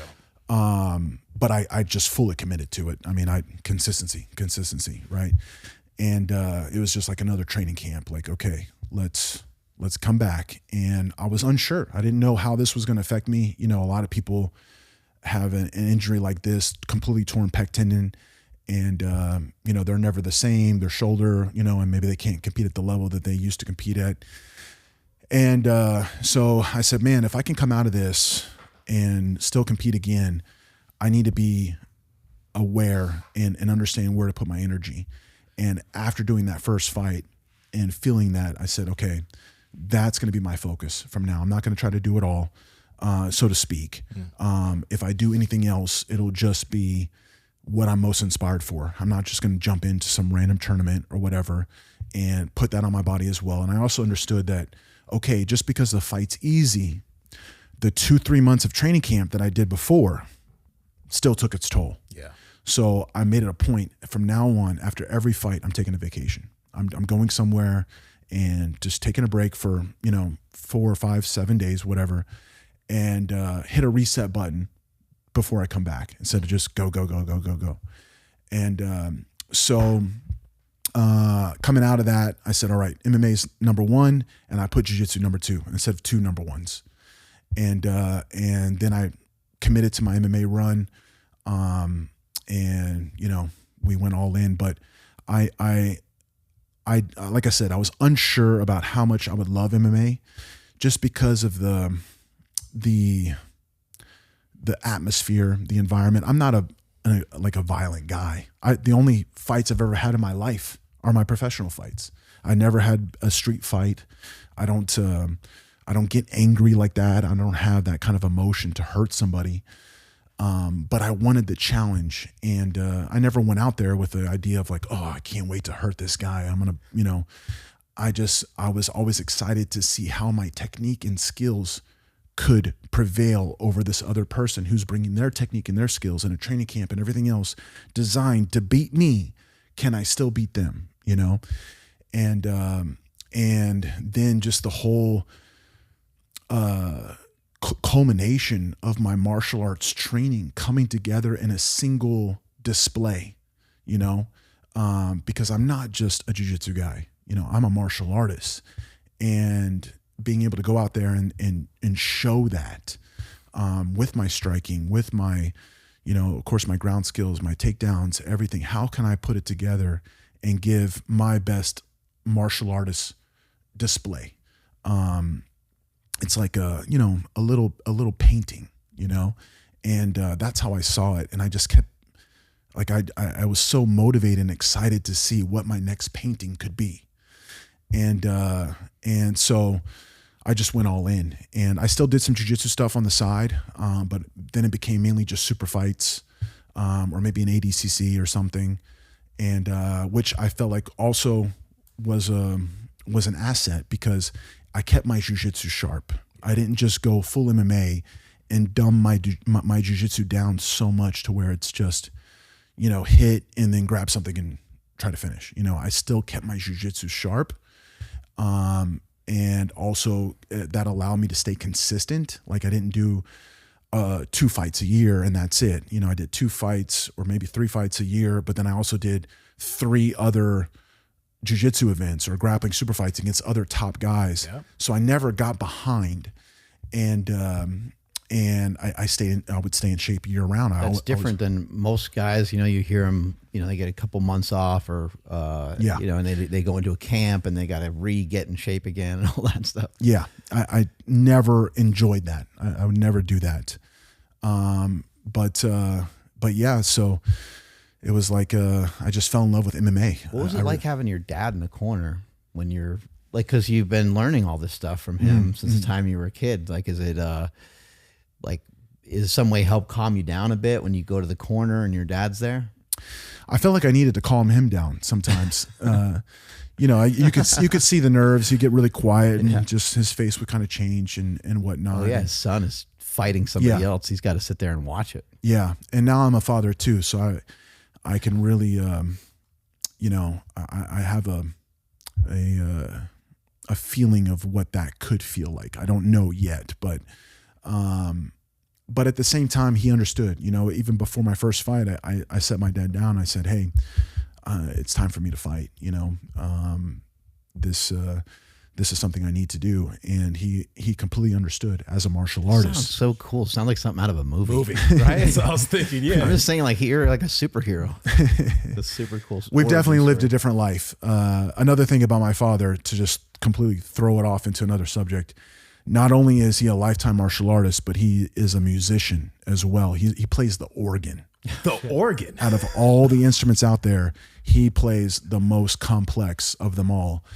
He's an organist. I was born in Cincinnati, in Ohio, and when I was growing up there, it was switched the other way. So he was a professional organist for a big Catholic church there, and then what he did on the side was martial arts, and he was an assistant instructor at a Jeet Kune Do school. There's a movie in here somewhere. Oh, we're working on it. But so that's the kind of man my dad is. He's also been on his own basically his whole life. His father passed when he was just a baby. So he's just, there's my dad playing the organ right there. So, you know, he's the one that understands that passion and going outside the box, like not living a normal life, you know, do what lights your heart on fire, you know. That's how he's lived. And so having these conversations with him, you know, obviously as a father, he wasn't excited to see me take blows, you know, to get hit in the head and, you know, who knows what happened. He also isn't the biggest fan of the MMA environment, you know, people drinking and talking shit and wanting to be violent or be thugs, you know, that kind of thing. But I said, look, as a martial artist, I need to do this and I need to represent the martial arts way, you know, like St. Pierre, for example. I mean, there's a real martial artist, you know. I'm not there to talk trash or, you know, want to hurt somebody or boost my ego or whatever. I'm there to test my skills as a martial artist and become a better martial artist. Yeah, I think GSP would famously talk about how much he hated it. Yeah. Like he didn't want to like go in there and like hurt somebody else, but it was a trade that he learned. I'm not a fighter, so to speak. I am, but I'm just a martial artist that wants to challenge himself. You know, I don't want to fight people, but I do want to put my skills to the test. So anyways, sitting him down and talking to him, he's like, okay, I understand. I get it. I know. And I knew he already knew that there would be a time where that would happen. And then, you know, we got to experience it together. And that was, like I said, going back to my team, my father is, you know, I wouldn't be who I am today without him. And our name, you know, one thing that he told me when I was a kid is just how important your name is, you know, your reputation and what it means. And when he changed the name of the school from Martial Arts International, he changed it to Lovato School of Valet Tudo and Brazilian Jiu-Jitsu. He put his name there. And he was like, make your name mean something, you know, like make that demand respect. And he used to tell me when I was a kid and I would compete, he's like, look, win or lose, you're going to lose. You're going to lose sometimes. Win or lose, you make sure that your opponent never wants to see you again. You know, like make him remember what it was like fighting you or competing against you. You never give up. You go and you give your best and you make it a fight. Like you know, you dig deep when you I don't have to fight that guy again. Like I won, but damn. Yeah, exactly. And so he always preached to me about your name and your reputation and making your name mean something. And so, you know, through my jiu-jitsu career and all that, and then going to MMA, it was like, I want our name to have that respect of, we've been in the cage. We know what that's like. You know, we are world champion, you know, gi, no gi, and MMA, complete martial artists, you know? So, doing that was just like, I want to show how good of a martial arts family we are. And there's no other way to solidify that than inside the cage.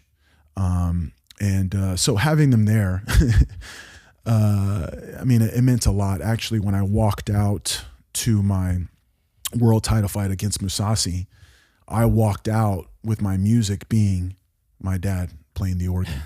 That was my walkout song. I must have fired you up. And I told him right beforehand, because I didn't want him to get too emotional when he would hear it. So I said, you know, I'm all gloved up. You know, it's about to go make the walk. And I just put my arm around my dad. And I said, hey, Dad, you're going to hear yourself playing the organ here in a few minutes when I walk out.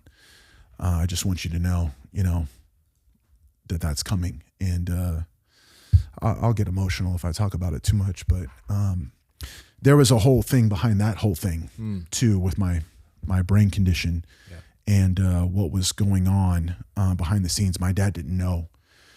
So that's a whole other story. Talk about living a movie. That was a whole movie in itself. But so you fought 11 fights and you fought in Bellator, right? Mm-hmm. And you won the championship. What did you weigh back then? You were lighter, right? I was fighting at 185. Wasn't too much lighter than what I am now. Okay. I was walking around about 210, 215, you know, the week after the fight, after ice cream and hamburgers every day.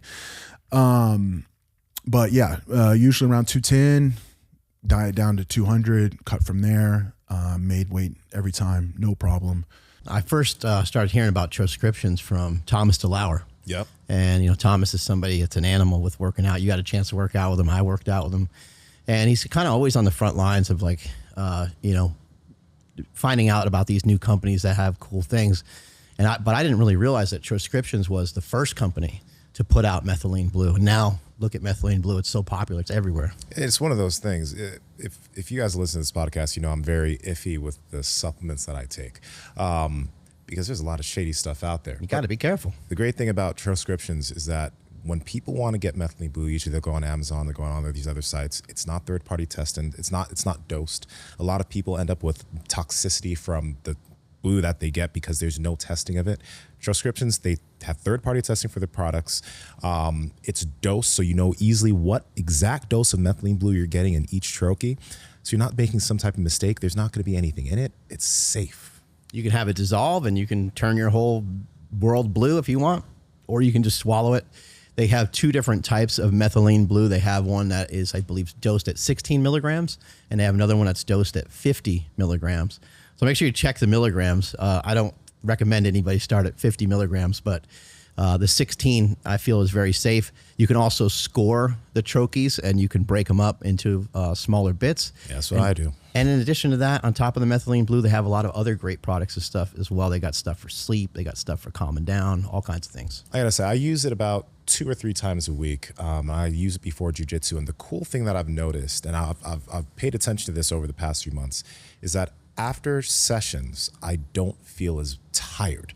So it's almost like I've become more efficient with just the way I use my body in these hard sessions of grappling. And it's like, cool, that means that, I mean, I could go for longer if I wanted to, and my recovery is better affected. It's pretty great.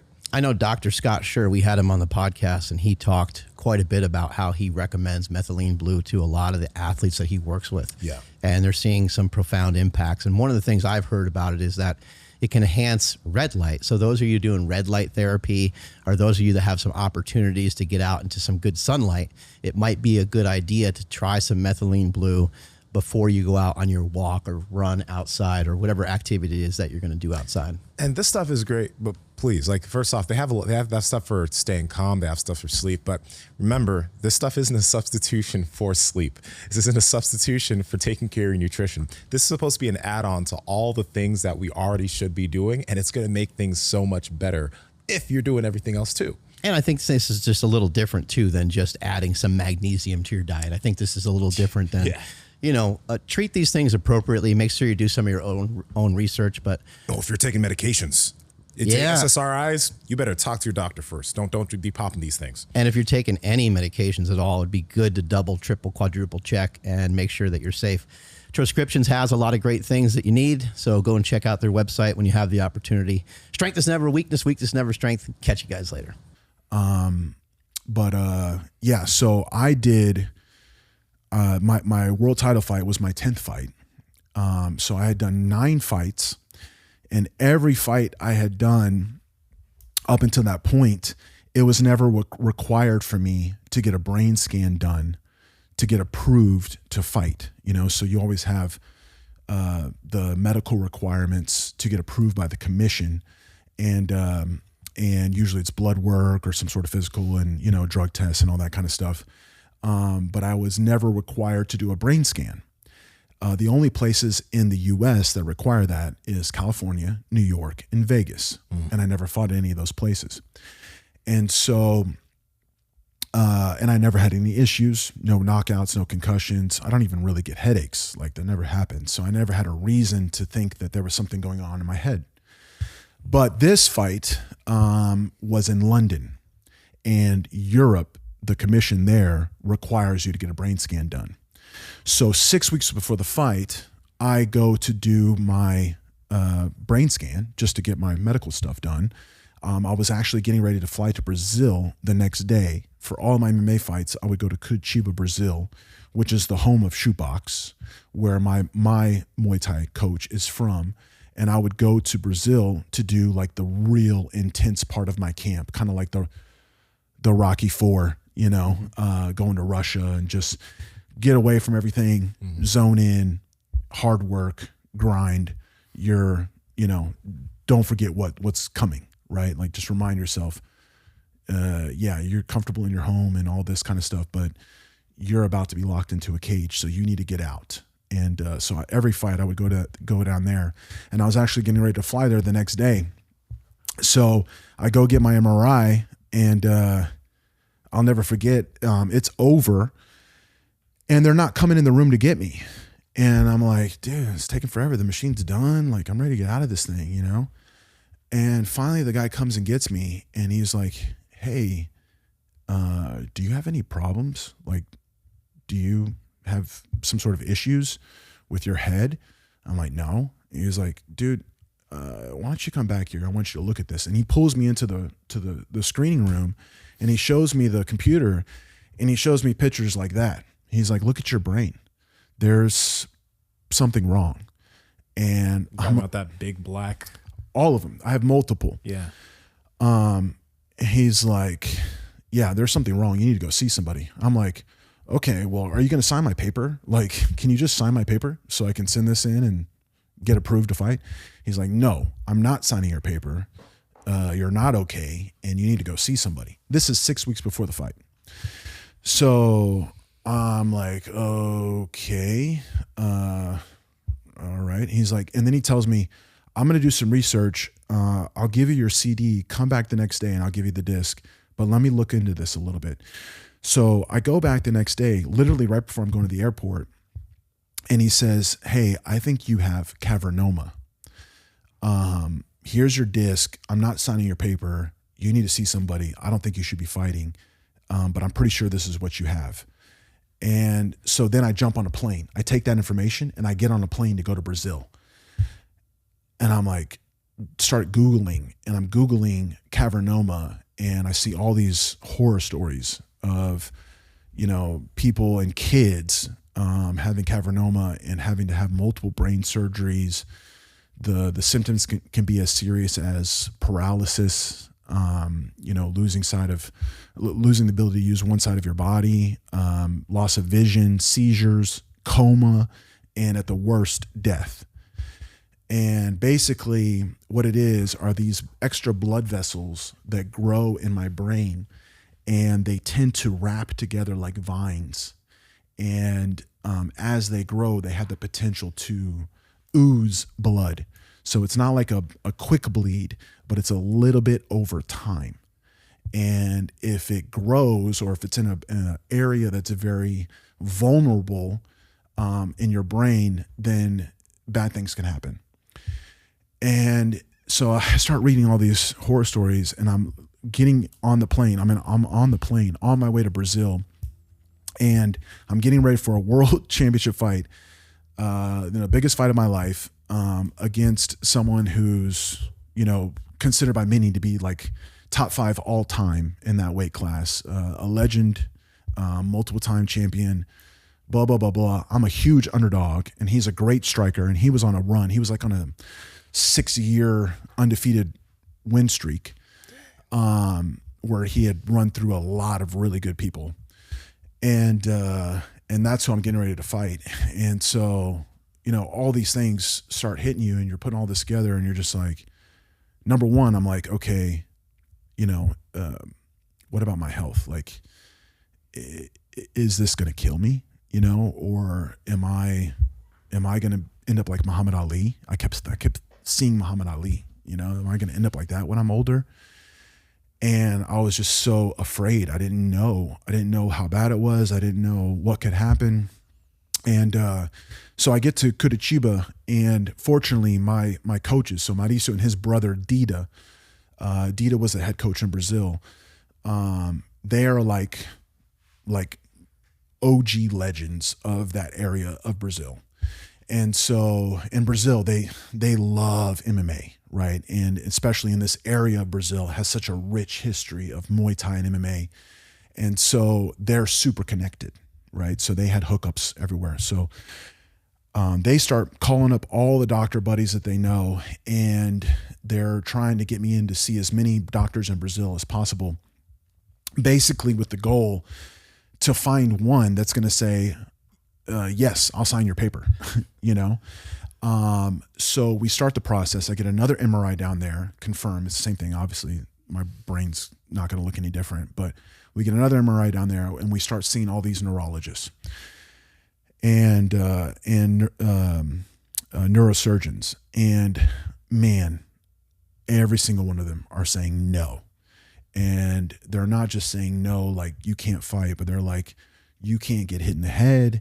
You shouldn't even be doing jiu-jitsu, because getting choked and having the blood flow restricted could cause issues.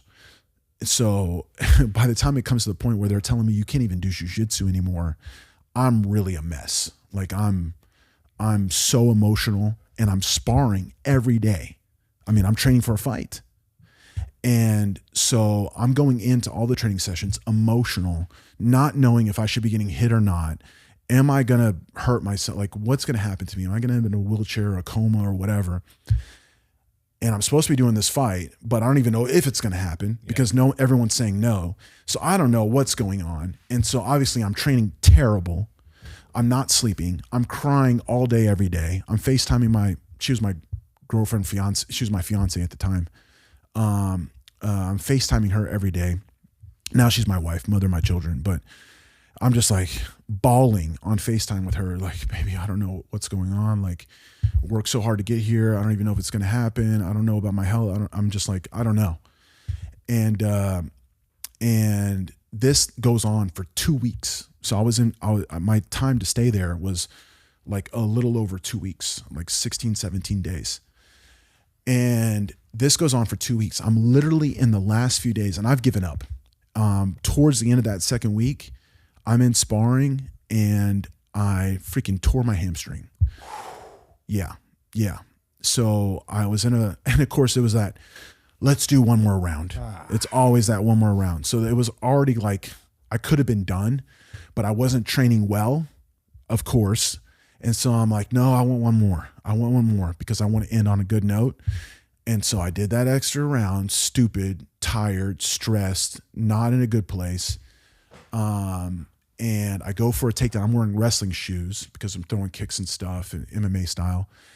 And I'm going against a guy who's a judo black belt, and he goes to throw me, and I try to drop my base with my feet in the mat to not get lifted, and my shoe got stuck, and I still went, and my leg locked out, and pop, and my hamstring is my right leg. And I had to get carried out of the training room that day. And I was just crying. And I'm like, I tell Mauricio, I'm like, Mauricio, this isn't happening. It's not happening. There's no way. So now I'm really injured. And this was Thursday. And Monday we had one more doctor. Literally, we even stopped going to see the doctors. We just sent them to DIS and called them over the phone and just said, hey, what do you think? Because we were taking all this time to go to these doctors and they're all saying no. Mm-hmm. And they just started telling us no on the phone. This is literally the last appointment. And this guy is the professor at a university. We set this appointment up right in the beginning, but because he was so busy, he couldn't see us till 2 weeks later. Mm-hmm. Literally the last stop, he was the professor of a lot of the neurologists we had already spoken to. Okay. So he, in that area of South Brazil, he was one of the top. And he's our last stop. And so I don't train that weekend. I try to do a little bit of boxing. I can't bounce. I can't do any takedowns. I can't bend my knees. I try to do a little bit of boxing on the bags and the mitts. That's all I can do. I can't throw any kicks. And I'll never forget, I had this Airbnb and Shanji was staying with me. He went down there too to be part of the camp. But Shanji had some seminars set up on the weekends. Mm-hmm. And this Airbnb host was so nice. They put like chocolate and candy in the apartment as like a welcome or whatever. And Shanji goes to do a seminar that weekend in another city. And I'm sitting in that Airbnb by myself the whole weekend after tearing my hamstring, all this drama and stress. And I just like looked at that candy and I was just like, oh, I really, really want you. I'm like, I'm so sad and depressed. And I just, oh, this fight's probably not even going to happen. Just fucking eat the candy, you know? And I didn't do it. I didn't eat it. But then as soon as Shanji got back on Monday morning, I was like, dude, get that shit out of here. Eat it all right now. I'm a mess. I'm a mess, you know? But anyways, that appointment is Monday night. We go and check this out. I said this earlier. This was the first doctor. I get into his office. We sit down. He looks at my scans. He's doing his thing. He's typing on the computer. Tell me, how do you feel? The first one. Yeah. The first one to ask me how I felt.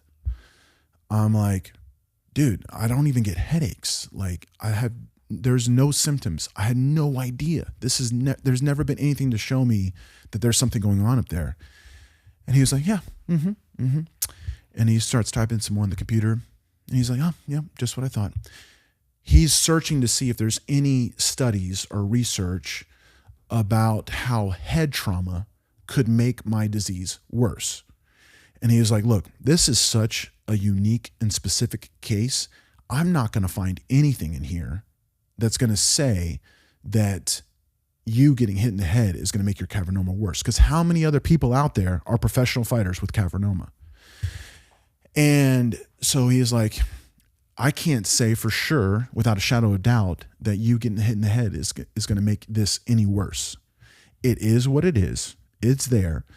It may never be a problem, or it may be a problem tomorrow.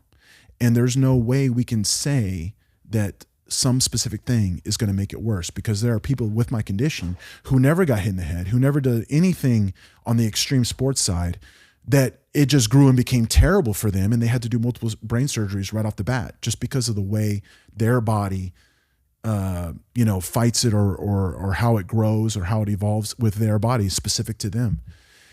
And so he's like, look, the good thing is now we know you have this. So what we'll do is we'll just continue to get scans. And if anything changes, then we have a sign that this is becoming an issue or could change. But if everything stays the same size and nothing grows and there's no evidence of bleeding, then in my opinion, you can continue fighting. And so he wrote this letter. He put all of his credentials on there and he signed my papers. And I was just like, I was so sure he was going to say no, that when I asked him, it's like, will you write a letter for me? And he was like, yeah, no problem. You can fight. I was just like, what? Really? And man, I'll never forget walking out of that office. Mauricio was there with me. Walking out of that, and you have to understand, Mauricio, we had been training together for about 10 years at this point. One of my black belts. I wasn't his black belt yet. I got it later. And for every fight, he lives in Toronto. He's based in Toronto, Canada. For every fight, he would come stay with me for anywhere from a month to like 2 months at a time and do the whole camp with me. We'd live together. We'd do everything together. He was my brother, you know, so Shanji, everyone else. And really only Mauricio, Shanji, and my wife knew what was going on. I didn't want anyone else to know because I didn't want them to take that to the cage or take that to the fight with them, you know? So we just kind of kept it all to ourselves. I did not tell my dad. And when I walked out of that office, me and Mauricio just embraced each other and I just started bawling. And he lifted me up and he was just like, we're going to do this. Like, this is meant to be. We're going to do this. And I was like, yeah. You know, and I kind of pulled myself together and I was like, oh, fuck, but my leg, you know? And he was like, well, work around it, you know? So I go back to training the next day and I have like a spark. And through that 2-week time period, I like to do a lot of walks. That's one of my recovery hacks. Just keep moving, just go walk, get outside. And the south of Brazil has a strong European influence. That's why Muay Thai is there, because the Dutch brought Muay Thai to the south of Brazil. That's where shootbox, that's how it was all started, was from Dutch kickboxing going to the South Brazil. But there's a very strong European influence there. So there's a lot of cobblestone and like parks, and it's a very pretty major city of Brazil. And so I loved walking around, and that would be like my recovery between sessions. I'd go for a walk. And in that time period where I was going through all that stuff with the doctors and all that, I was doing all these walks, and I would always have my headphones in. I'm listening to music and I'm trying to process what's going on. And I made a decision on one of those days in one of my walks that I accepted the fact that my health could be affected by fighting. I made that acceptance, but I said to myself, for this fight, I'll take that risk. You know, I took it on. I needed this fight. I needed to know how far I could go. I worked so hard to get there, and win or lose, I need to know what my level was, you know? And so I said, we have to go for this. And so, you know, no matter what all the doctors said, all the no's, I was just there looking for one yes. Yeah. And I finally found the yes. And so at that point, it was just like the next day in training, I was like, okay, we're doing this. Like, no matter what happens, I'm getting this, I'm going to get this fight. But then I had to turn everything into Bellator. And they had to talk to the European Commission.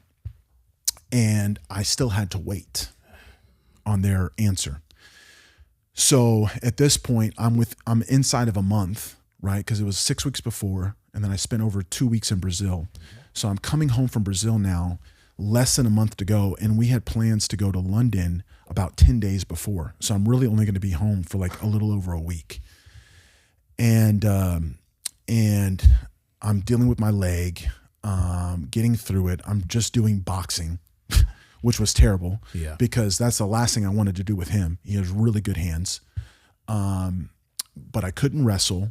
I couldn't throw kicks, and kicks are a big part of my game. So there was still a lot of obstacle and adversity to overcome. And I was still an emotional wreck because of the injury and just all of it. But I started to put together a couple of good training sessions here and there. And the leg was getting good enough. It wasn't perfect, but it was good enough. And then we're all together in Oklahoma now. And I'll never forget, we're on our way to one of my last hard sparrings at home. And I'm looking on my phone and I check my email, and I finally got the email from Bellator saying, we're going to approve you for this fight 2 weeks before the fight. Yeah.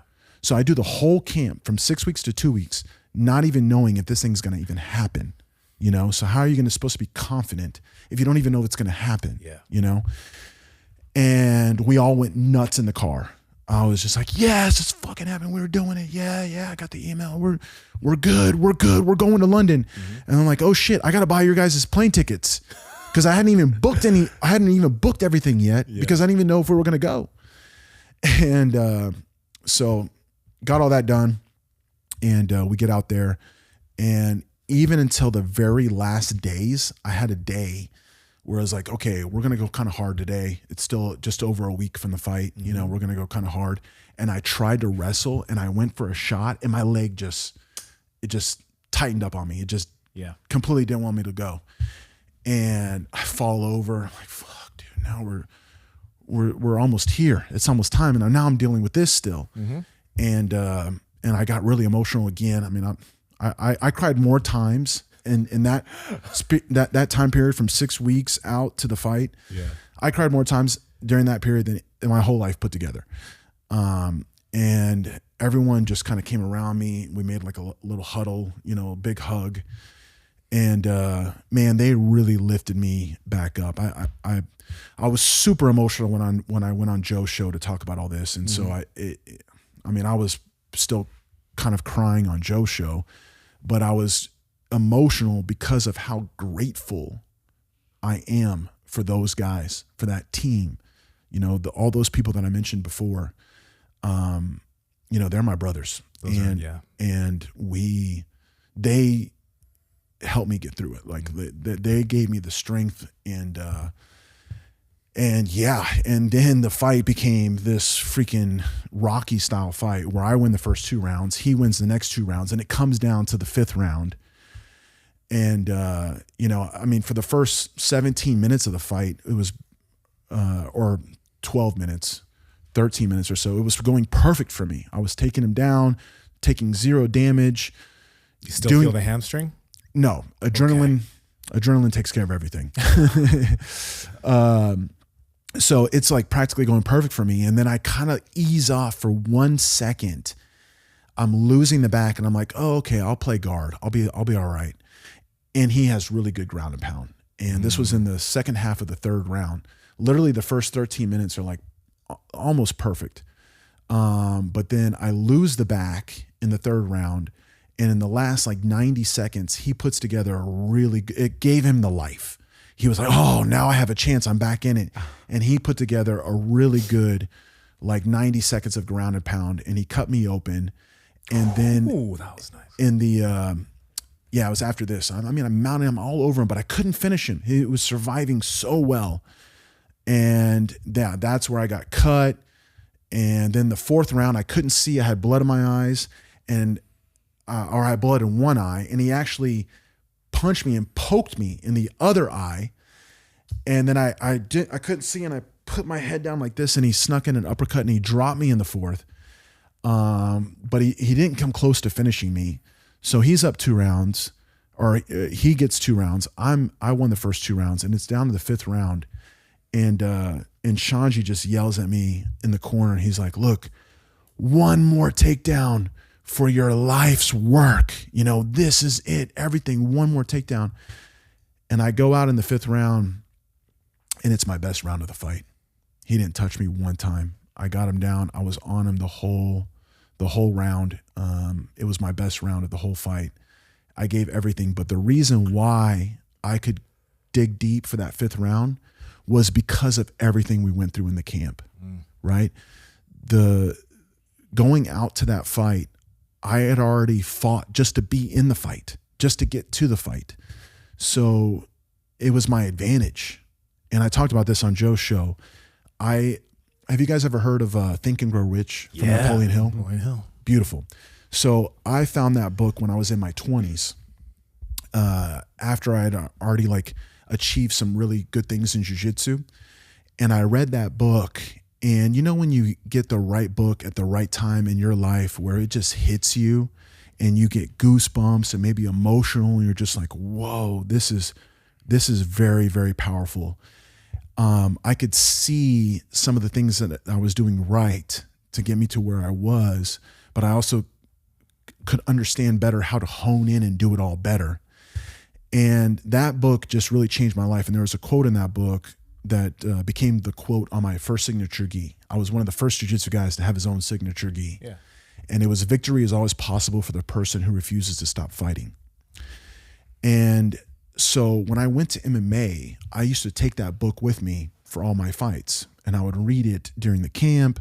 I would read it backstage before I would go out to my fight. We're backstage before this fight, and it's my time, okay, where I open up the book. And I had the flap saved in a part of the book, to where when I opened it, I had like highlights and underlines and markings in the book. And when I opened it onto the page where it was, the first thing I saw was highlighted, every adversity carries with it the seed of an equivalent advantage. And that was the first thing I saw. And I remember reading that right there. As soon as I opened it, boom. And I looked up at my guys in the backstage room, and I looked around at them, and I thought about everything we had been through in that camp, and I was like, we're gonna win. That's why we're gonna win, because of all of that. This guy's here, you know, for money, for whatever.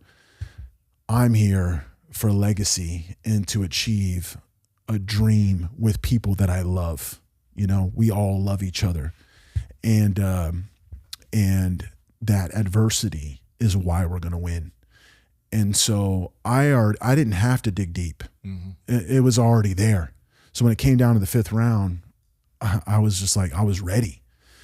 And yeah, so man, that was that. But afterwards, they created a panel in Europe, the commission, and they continued to discuss my case because they weren't sure if they made the right decision. Yeah. And one of the doctors who sat on this panel, he was from Ireland. Man, that's why I was so emotional. People don't understand it. Like, they didn't know what I was going through. The reason why I was so freaking emotional, obviously it's a world title, but I was crying so much because that's my DCO right there. That's my DCO. I was crying so much because of what we had just gone through to even get there, for that to happen. I can't put it into words, but the doctor on the panel. So we had signed a rematch, and I was already back in camp. This was like November, and we were going to rematch in January in LA at the Forum. And I'll say that at the end. So in my head, I'm thinking, okay, I got approved. Now everyone's going to follow suit, right? And we signed. We're doing we're getting ready for the rematch. I just started my camp. It's the beginning phases. It's November. The fight's not till the end of January. But I have everything lined up, and camp has started. And man, I'm hitting another level now. Yeah. Like, after that experience, going 5 rounds, I never had gone 5 rounds before. And the confidence that it gave me, and just what I went through in that fight. I mean, I was finally becoming a black belt in MMA. And I was super confident. I was like, man, the way I'm training now, he's not going to survive 5 rounds, you know? So we're going, but then I'm like, hey guys, like, California, let's just make sure, because California is one of the states that require the brain scan. I'm like, let's make sure we're going to be okay. Right. And Bellator's like, okay, we're going to talk to them. And then I'm in camp, and this doctor from Ireland emails me, and he says, hey, he tells me the whole thing. I didn't know they made a panel and they continue discussing my case. He's like, hey, we done all this, and we have now come to the conclusion that you shouldn't fight, and you will never be approved here to fight again. You need to stop. And I'm like, I'm hit with it again. I'm like, really? Is this happening again? And so then I tell Rich from Bellator, Rich Chow, shout out to Rich, great guy, always took great care of me. Bellator, great show, great experience with the whole team there. I'm like, Rich, dude, I'm really worried about California now, because I just got this call from this doctor in Ireland. Europe's not going to let me fight there ever again. And he's like, oh shit. And so they get me set up to go to UCLA to see the neurosurgeon, you know, the team there, see the doctor there. They do another scan, another set of scans, more MRIs. And they even see that one of my locations that was really the biggest one had actually gotten a little smaller. Fighting's helping you. Who knows? And I basically get the same response from that guy that I did from the doctor in Brazil. And he is like, look, I can't put any quantification on this of what the increased risk is. You are like, this is abnormal and there is a risk, but I can't quantify it. And I'll just say the same thing. You can continue fighting, but we need to stay on top of this. Yeah. And I was like, okay, good. And so then I'm positive. We're all positive. Mauricio's still with me. We're all positive. We're in LA. And then they deliver all of that to the California Athletic Commission, shut it down right then and there. Like, nope, you're not going to fight. And so now here I am in the same boat again. And basically that ended it. Bellator is like, well, you're our champion and we literally can't put you anywhere. We can't put you in Europe. We can't put you in the US because the California Athletic Commission, they're going to basically be the standard for everybody else. Yeah. And so they're like, we don't know what we're going to do with you. Basically like, you can't fight. We're going to have to relinquish your title. And then that's when I jumped on Joe's show because I wanted to get ahead of it and let everyone know what was going on before they're like, oh, Lovato's not going to fight. He's not going to defend his belt, whatever. And up to that point, my family still didn't even know. Yeah. I didn't tell anybody. All my students and everyone's asking me, when's the fight going to take place? Like, when are you going to defend the belt? Da, da, da. And I'm like, oh, well, we don't know. We're still working on it. But I had all this going on. So I was like, I don't want to tell the story 1,000 times. Just put it out once. And, but that's what happened. But, the circle, man, like I come right back into jiu-jitsu, full force, end up with this kind of second career in jiu-jitsu. Yeah. I was, the title fight was 2019. It actually happened the weekend of my birthday. I just turned 36. And then coming into 2020, now I'm at my, late 30s, 37, 38. And I say, all right, what can I do now? Let's go all back in on jiu-jitsu again. And been able to put together another great run and do things that no one else had done in the sport, regardless of age, but then throw on the age on top of it. But what was really amazing, so I got married and my wife and I, we had our twins in 2022. And I did ADCC that year and had a good run. I did some cool stuff. And at the end of that year, I got a call from my manager and he said, hey, this event in Japan reached out to me. They're interested in having you fight.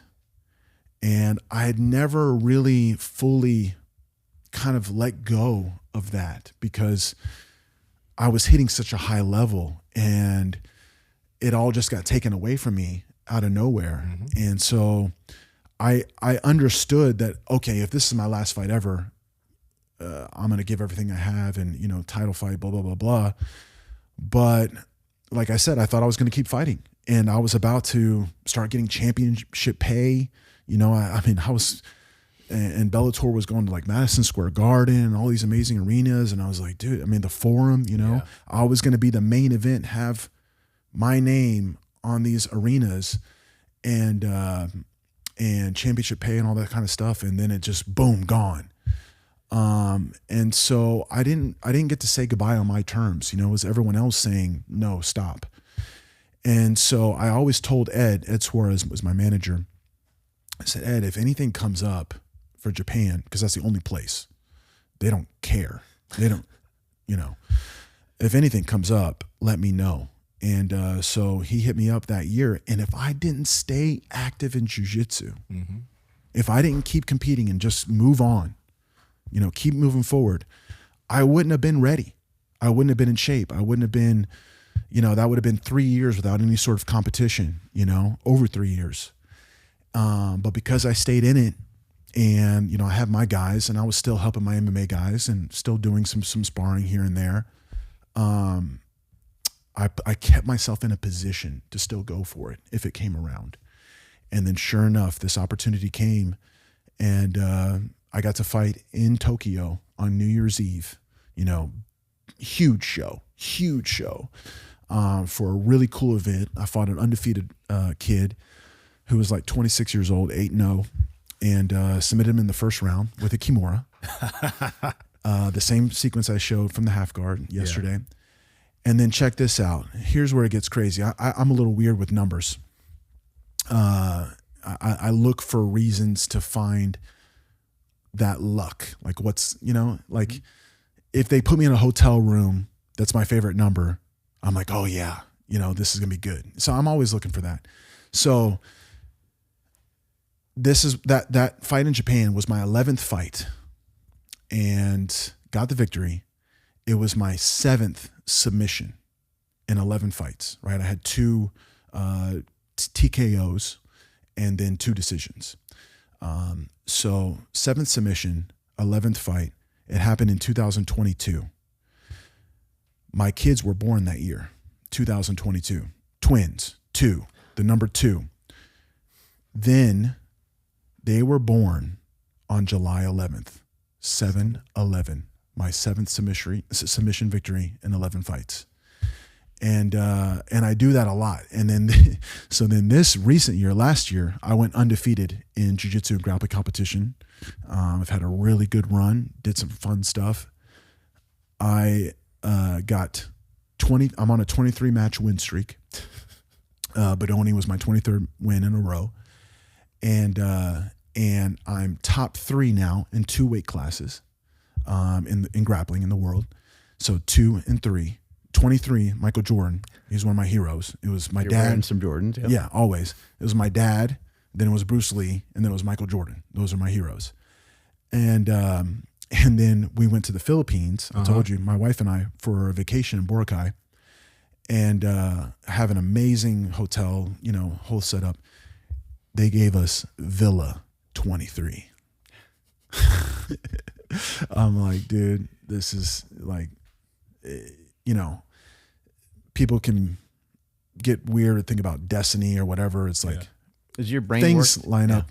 Things line up in a special way. Does your brain work that way normally? Are you normally looking for the good in things? Yeah, 100%. Always positive, and just that feeling of like, this is where I'm meant to be. You know, this is where I am right now, and everything in my life brought me to this. So like, just having that like presence, like the present moment, appreciating it. I try to do that as much as I can. You know, I mean, everything in my life, I never imagined it would go this far. You know, the jiu-jitsu, when I was a kid and we were doing jiu-jitsu, I mean, no one knew what jiu-jitsu was.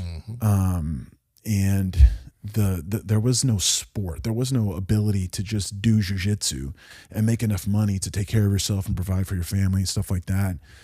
And to see how far it's come and have the ability to teach all over the world and see jiu-jitsu all over the world, compete all over the world. Power Project family, how's it going? Now, over the years, I've learned a lot from guests that have come onto this podcast, and I've taken the time to learn many different movement practices. So, for example, if you wanted to learn rope flow, which is a practice I think is just beneficial for everyone, I have a free rope flow foundations course at school.com/thestrongerhuman. Now, the Stronger Human community actually has over 11,000 members, so it's a great community there, but you'll also be able to learn rope flow for free, along with many other things I teach in there, like kettlebell flow, kettlebell juggling, all that good stuff. So head over there. Along with that, if you're looking for where to get your equipment as far as ropes, maces and clubs, sandbags, all that good stuff, you can head over to thestrongerhuman.store. And on that site is where I have all of the different functional fitness equipment that I use to become a stronger human. So check those out, and let's get back to the episode. You know, and build the living that I've been able to do. You know, I don't take it for granted. I really try to appreciate it, you know, give it its gratitude, its due gratitude as much as possible. And I think that's another reason, you know, we had a conversation the other day where it's like, how am I still putting up the results I'm putting up at my age, I think a lot of it is just because I love it and appreciate it so much that it makes it easier for me. Not that it's easy, it's never easy, but it makes it easier for me to show up, and give it my best consistently, because man, I'm living my dream. Yeah. I mean, even beyond what I could have dreamed whenever I was a kid, doing a grappling match in Tokyo, just a grappling match, not even fighting, just being able to go and be a part of a show like that for jiu-jitsu, those sort of things is just like, I couldn't have even imagined that when I was a kid. And to have these opportunities still there, or they're there, but for them to be there at this stage in my life still, it's like, how can I not go for it and just continue working? And then, whether I'm competing or I'm teaching or, trying to put out content and do different things, whatever it is just like, okay, this deserves my best. It's like, how can I not? Because I didn't know we would be able to do this. So, that's how I just keep that sense of purpose and gratitude that runs through me all the time. So, the work is just like, this is great. It's not hard. It's hard, but it's not hard. Yeah. You love it. Yeah. Love the process. Are you still getting your brain checked out here and there? And like, are there things you're supposed to do or? I should be getting at least one scan a year. To be honest, I went through like a year-long process. I did a hearing with the California Athletic Commission. It went all the way into halfway through 21. So I spent like a year and a half doing more scans, seeing more doctors. I went to the Cleveland Clinic in Las Vegas. I tried to convince the California Athletic Commission to give me a chance. And I had them so close to saying yes, but they still said no. And I had such a bad taste in my mouth after all that. To be honest, I have not done a scan since. I should, just to check and make sure nothing's changed. Is there supplements? I mean, creatine is supposed to, be brain healthy. Is there anything you've heard of that's supposed to help the condition? Does the condition some conditions automatically get worse? Like, is it one of those things or? There is no telling when or how it could get worse, and there is no cure. It's actually a genetic deficiency. So I ended up doing this DNA test to see if it was something that I was born with, because we didn't know. You can develop it, but most of the time you're born with it. That's why a lot of youth can have brain surgeries with this condition early on, because they're born with it, and it gives them serious symptoms from an early age.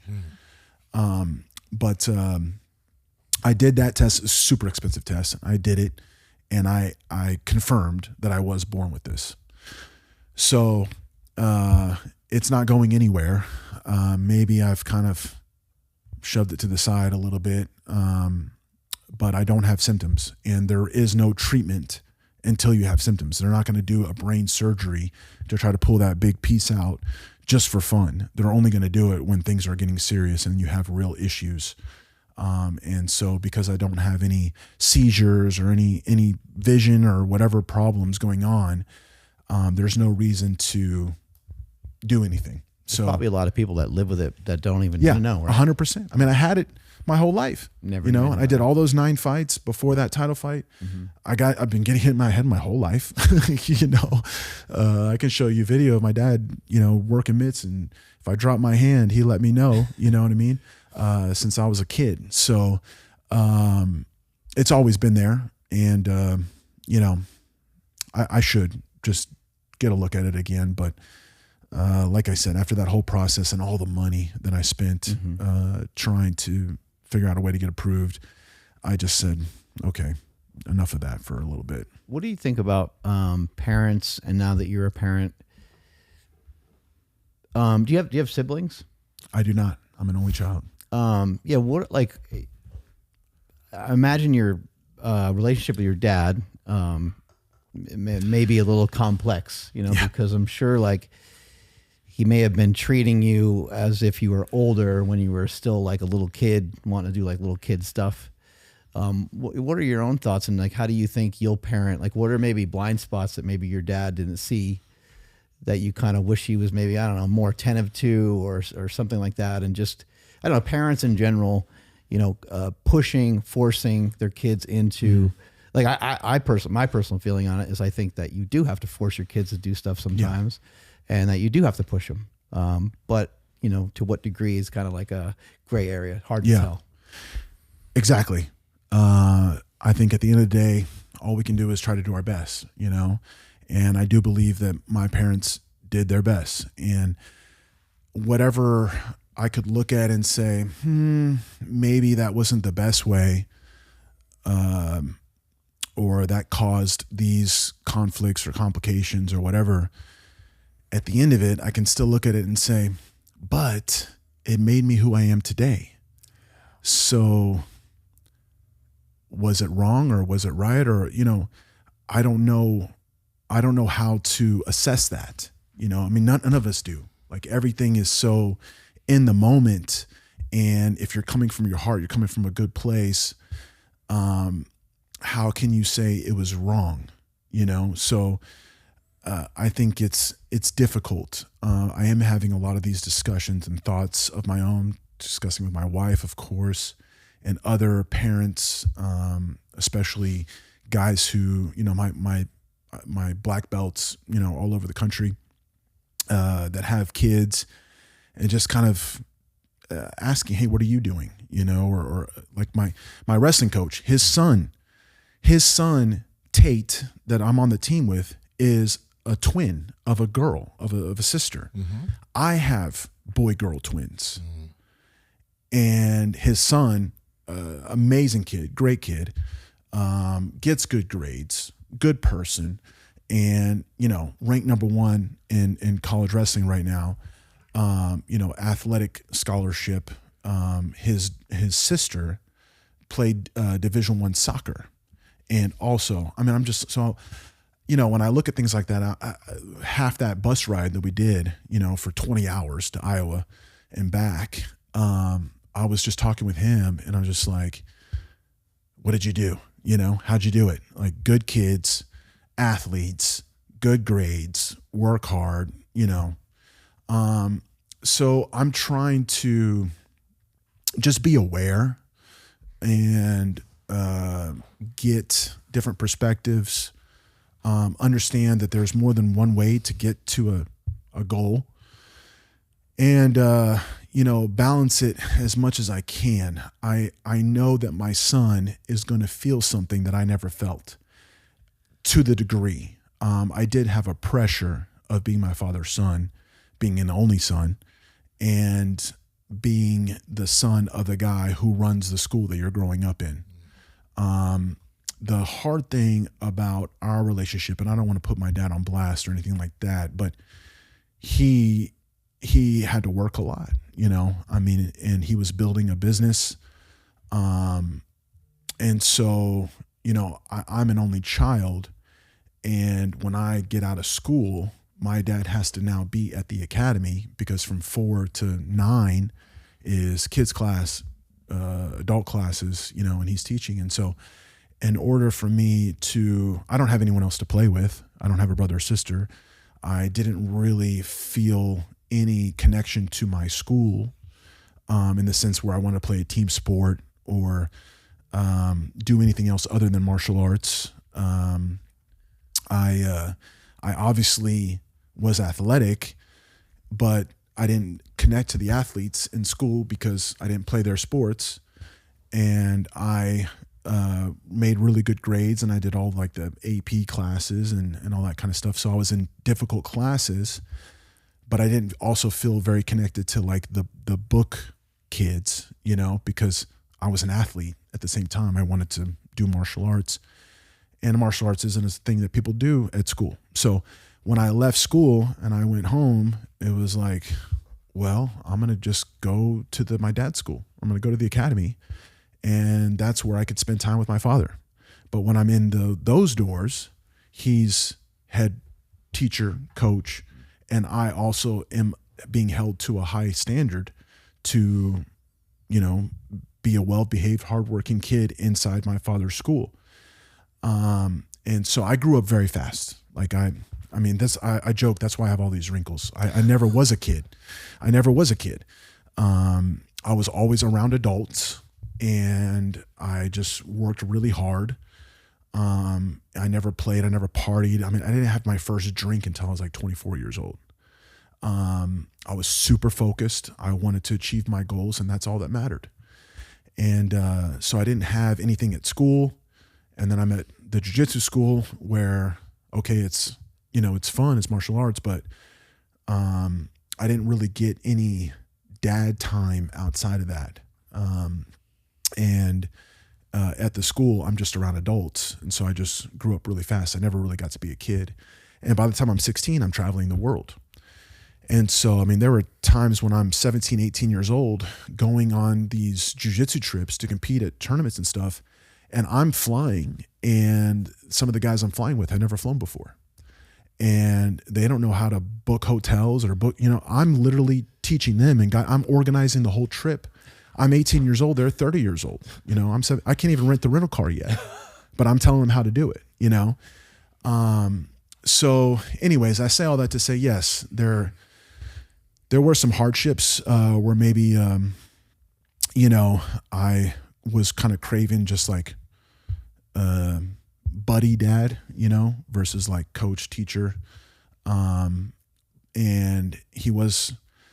there was a little bit of a leash, but also not, in the sense where if I really said, hey dad, I don't want to compete or anything like that, he would have been fine with it. He still would expect me to train.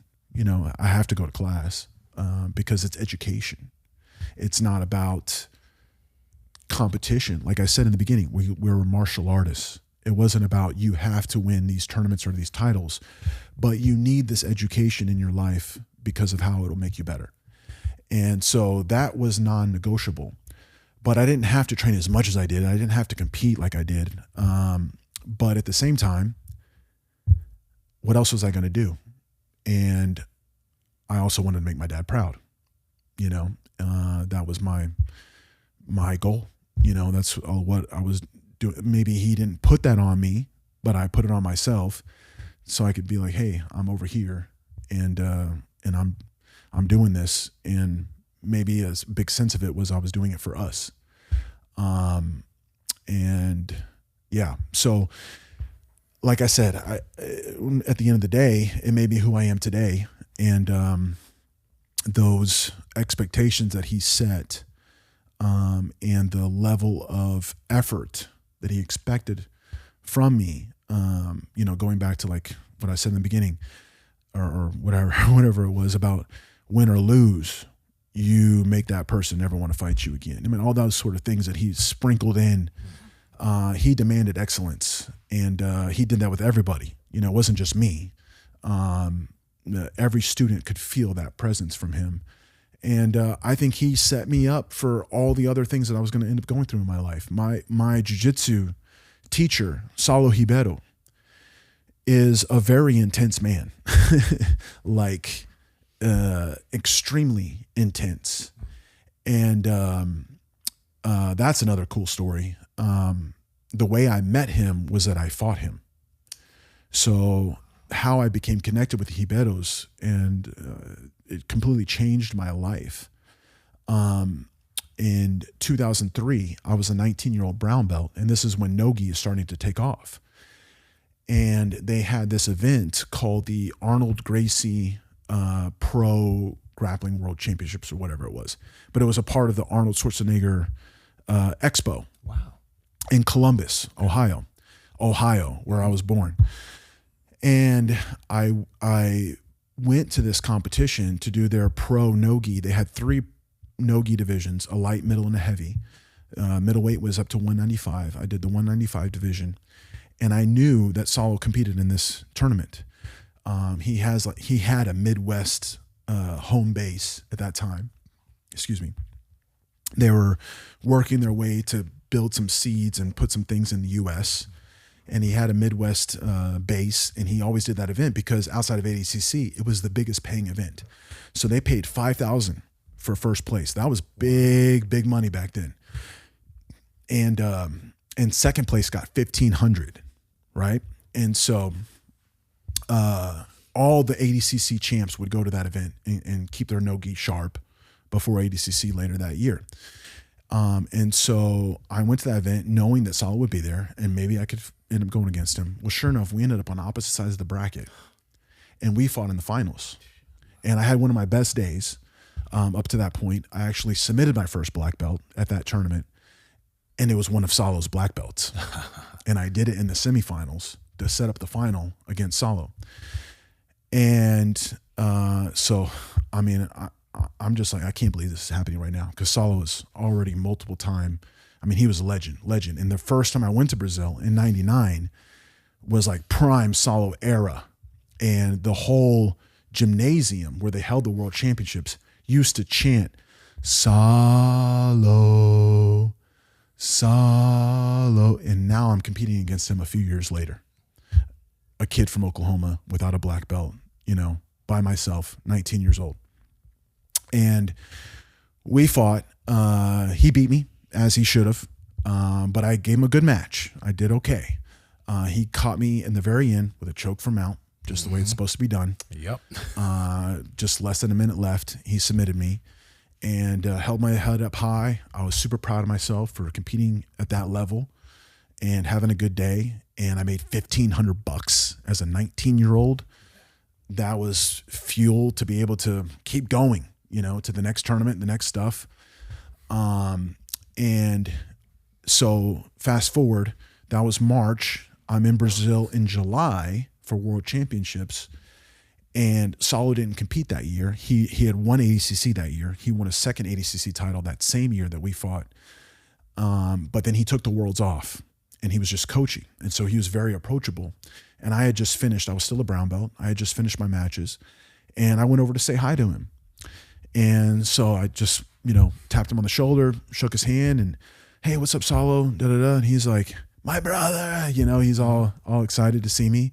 And he's like, where are you training here? And I let him know where I was training, where I was at. He was like, do you want to come train with me and my guys, my team? I said, yes, I would love to. And so he's like, okay, here's my number, blah, blah, blah. He gave me his card. I still have his business card today, the one that he gave me on that day. He said, call me and I'll come pick you up from your hotel on Monday. I'll take you to training. So I did that. And sure enough, came and picked me up, took me to training.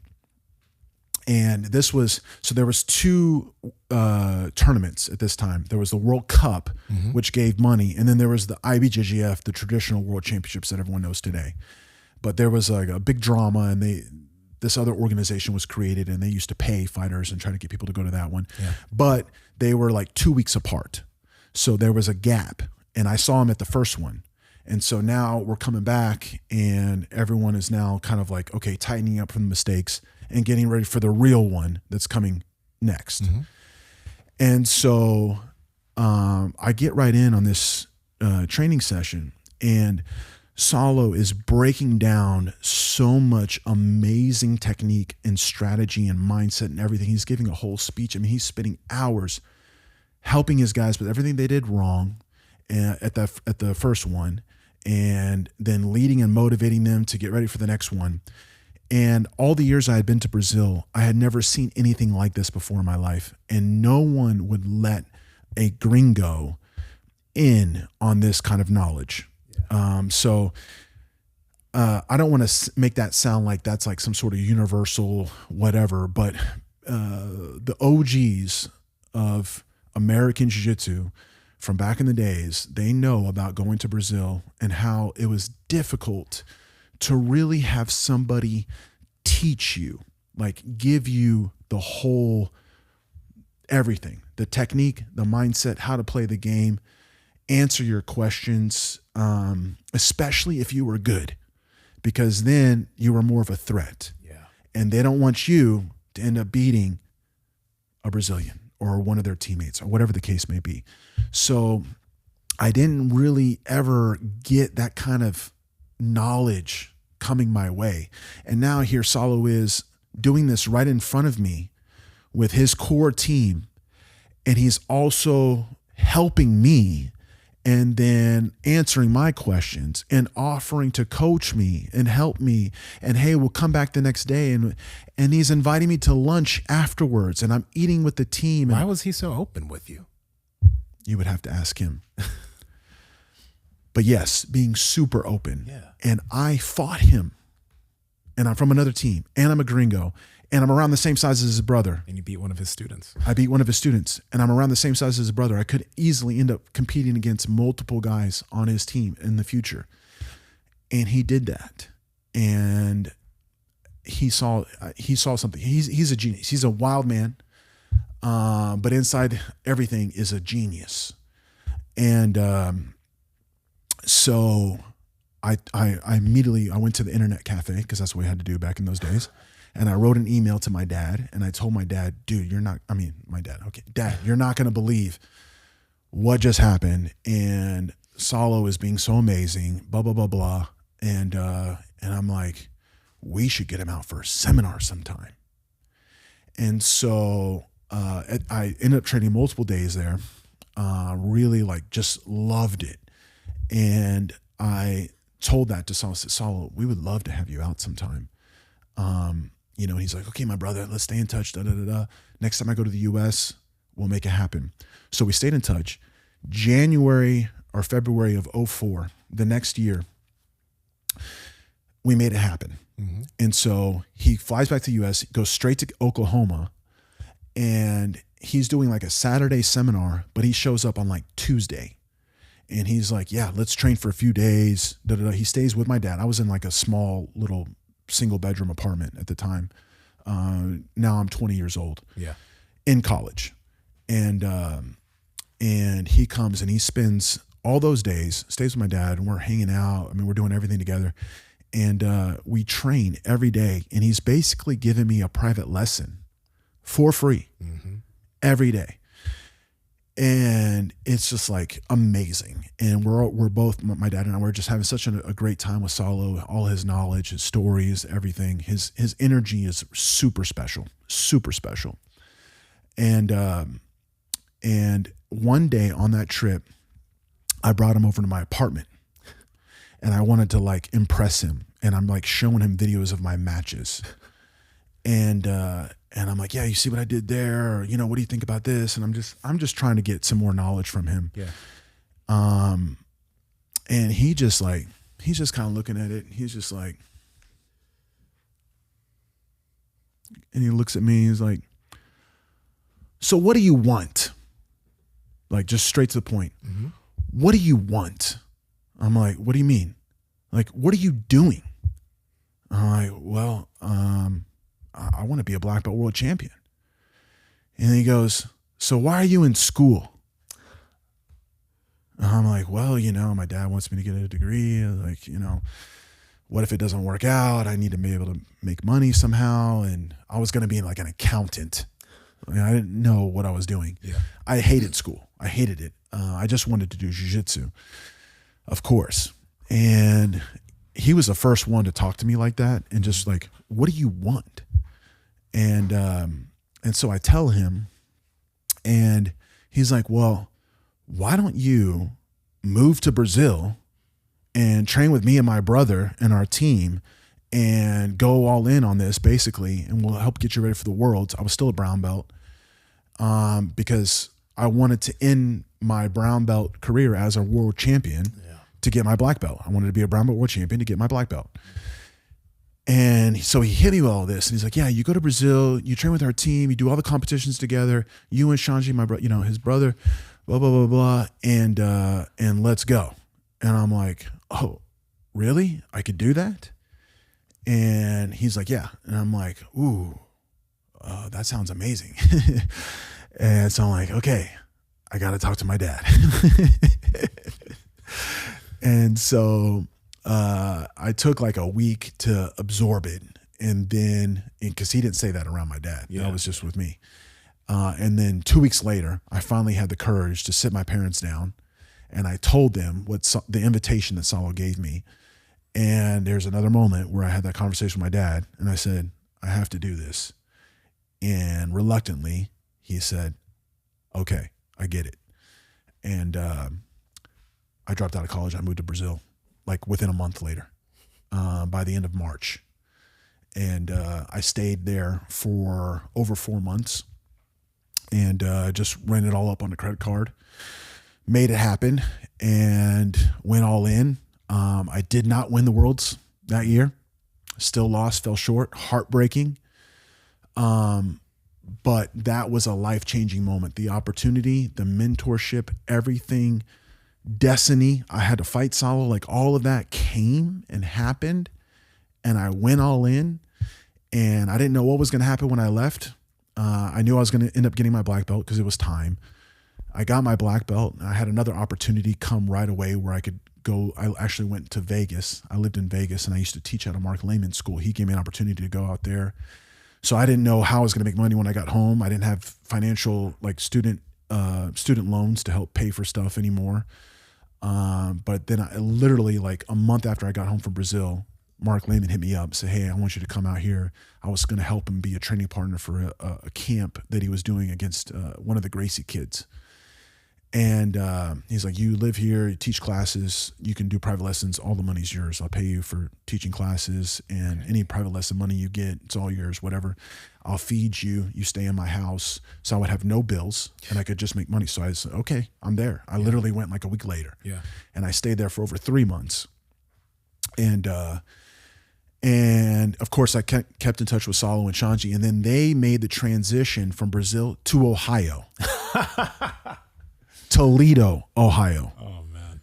You know, and then in 2005 they were there. So then I started going to Toledo, Ohio to do training camps with them. But what's crazy is the moment from the time that I dropped out of college and went all in, still as a brown belt, moved to Brazil, 3 years later, I grand slammed as a black belt. You know, so that was just a turning point. Can you mention what the Grand Slam is for people? Grand Slam is when you win the 4 major IBJJF events in the same year. So it used to be the Triple Crown, but then they made the Europeans, and then it became the Grand Slam. And so that you win the Europeans, which is first, the Pans, and then the Brazilian Nationals, and then the Worlds, all in the same year. And when I did, I was the first one to ever do it. When I did Not it, just first American, but first person to ever do it. Yeah. When I did it, it didn't even have that name, that term, the Grand Slam yet. That was actually a marketing thing that came around a little bit later. And so it wasn't even something I had, like, nowadays people set out to do that on purpose. Yeah. To make history and market and all that stuff. But it didn't even have that back then. It was kind of on accident. They switched the Worlds in 2007 from being held in Brazil to being held in the US. That was the first year that happened. And when they announced that, I was like, I was a little sad, to be honest, because competing in Brazil, I always envisioned myself winning in Brazil. I wanted to win in Brazil. And, but then of course I was excited. Okay, the sport's growing, new things, it's going to be big. And now I can bring my students a lot easier than going to Brazil. Yeah. But then I was like, well, I still got to fight in Brazil. I'm not going to not go to Brazil, you know? So I put the Brazilian Nationals on my schedule that year so I could go compete in Brazil. And I did that tournament twice as a brown belt, and I never even medaled. And then the first time I go and do it as a black belt, I win. Let's go. So I said, I went by myself. And so I was the first American to win the Europeans and the Pans singularly, the first one to ever win each event as a black belt. And then the Brazilian Nationals, I was the first non-Brazilian to ever win that. And then I was the second American to win the World Championships after BJ Penn, and the first one to do it on U.S. soil. And it was over 10 years until someone did it again. But yeah, that was all just, okay, I have to go to Brazil. I wanted to start my year early, so I went to the Europeans and just ended up doing it. But each one gave me more confidence for the next, you know? So it was a momentum thing, really. And ended up having an amazing year, and then things started clicking, opportunities, started being able to do seminars. But even then, I still never imagined it would get to this, you know? But then last year, part of what I did, I told you after ADCC, I said, okay, what about the IBJJF events in Nogi that I hadn't won yet? And so how I got that win streak is I did all those Nogi majors, the Europeans, the Penn, and the Brazilian nationals, and because I already had the Nogi World one, and then I became the first one to win every IBJJF event in gi and no gi, just this last year. I just got the other 3 that I needed and was able to do it all in a row. Went pretty smoothly, and made history one more time. So it's pretty cool. It's amazing, man. Especially at 42. Like it's again, it's I think one of the coolest things about you isn't just obviously your consistency, but the way you're still able to do this against the newer crop that's coming up. You're still able to beat them just like you were. But it's nothing. I don't know. I appreciate that so much. And obviously that's like even a new layer of motivation. You know, it's like, okay, how do you keep the fire burning? How do you stay inspired? And that is kind of like a thing that instead of using it to put me down, I use it to fire me up. It's like, you know, I can still do this, you know? And then of course, being a father as well gives me so much inspiration to set an example. And if you have a dream, go for it, that kind of stuff. I want my kids to be fully equipped to chase after anything that their heart is burning for, you know? And I thought being a father would slow me down. I didn't understand how it would fire me up even more, you know? But really I think it's not as hard as what people think. Like, I mean, it is, but it's really in the consistency. It's just, that's it. Just why, if you don't stop, you're not doing anything different. You know, I'm just doing it smarter. Yeah. Like I'm just better, you know, the other things, the routine and the lifestyle, you just become better at making the right decisions and, you know, putting everything in place the way it needs to be so you can keep going. When you're younger, you maybe don't fully have the awareness or you don't know a lot. You're also still trying to find the right people. Yeah. You know, and I found them and I've just never left. Like we're still close. We're still together. And they've accumulated more knowledge as well over the years. And so then I have even stronger sources of knowledge and mentorship and experience I can gain from. So I just feel like I'm even more equipped. It's a harder mission, especially physically, but I'm more equipped to do everything I need to do to help me keep going. That's it. Just keep going. Where can people find you? Where can they find these shirts and learn more about your seminars and stuff? So Timeless Jiu-Jitsu, that's the Timeless logo on my back. That's kind of that whole, like, once you start doing what you love, never stop, you know, and then build the whole, everything we've been talking about, you know, the whole practice around helping you give your best and receive the best possible for as long as possible. But that's really what I try to preach. It's like, once you start, guys, never stop. Like jiu-jitsu just keeps on giving back. But website Timeless Jiu-Jitsu. Timeless JIUJITSU.com. That's my baby. You're gonna see links to everything from there, the store, my newsletter. Also, you get linked over to Last Round, Best Round. That's my like the instructionals. No, it's more like my mindset type stuff, motivational stuff. Last Round, Best Round, like the title fight came down in the 5th round. Mm-hmm. Last Round, Best Round, and that was something that I always said to myself to motivate me in my sparring, in my training, in my conditioning. Anytime it came down for the last round, I'm going to finish strong. I'm going to do better than what I did in the beginning. And so you can see a documentary here that Will Harris filmed. Will Harris is amazing. He does the anatomy of a fighter. he followed us and went with our team to Japan for that last fight. He actually wanted to do something sooner, but then I couldn't fight anymore. And when that opportunity came, I called up Will. I said, hey, man, this is it. This might be the only chance. Do you want to get in on this? And he said, yes. And he's awesome. Great energy. Definitely check out his stuff. But he came with us to Tokyo. It was in my camp, and he made this documentary. It's beautiful. But you can see at the end, we took him to Japan, my twin babies. And I just dreamed of that moment of fighting one more time and then being able to hold them in the ring with me after I won. It was amazing. But so yeah, he made that. But last round, best round, Instagram, Timeless Jiu-Jitsu, website, Instagram, all my instructional stuff, the newsletter, you can follow my seminars, all that good stuff. That's my school right there. I'm based in Oklahoma City, Oklahoma, right in the middle of the map. Anyone's ever around, come on through. Nsima, it's time for you to come. And let's get some good training in. Yeah. But yeah, that's my stuff. Strength is never weakness. Weakness never strength. Catch you guys later. Bye. Thank you guys.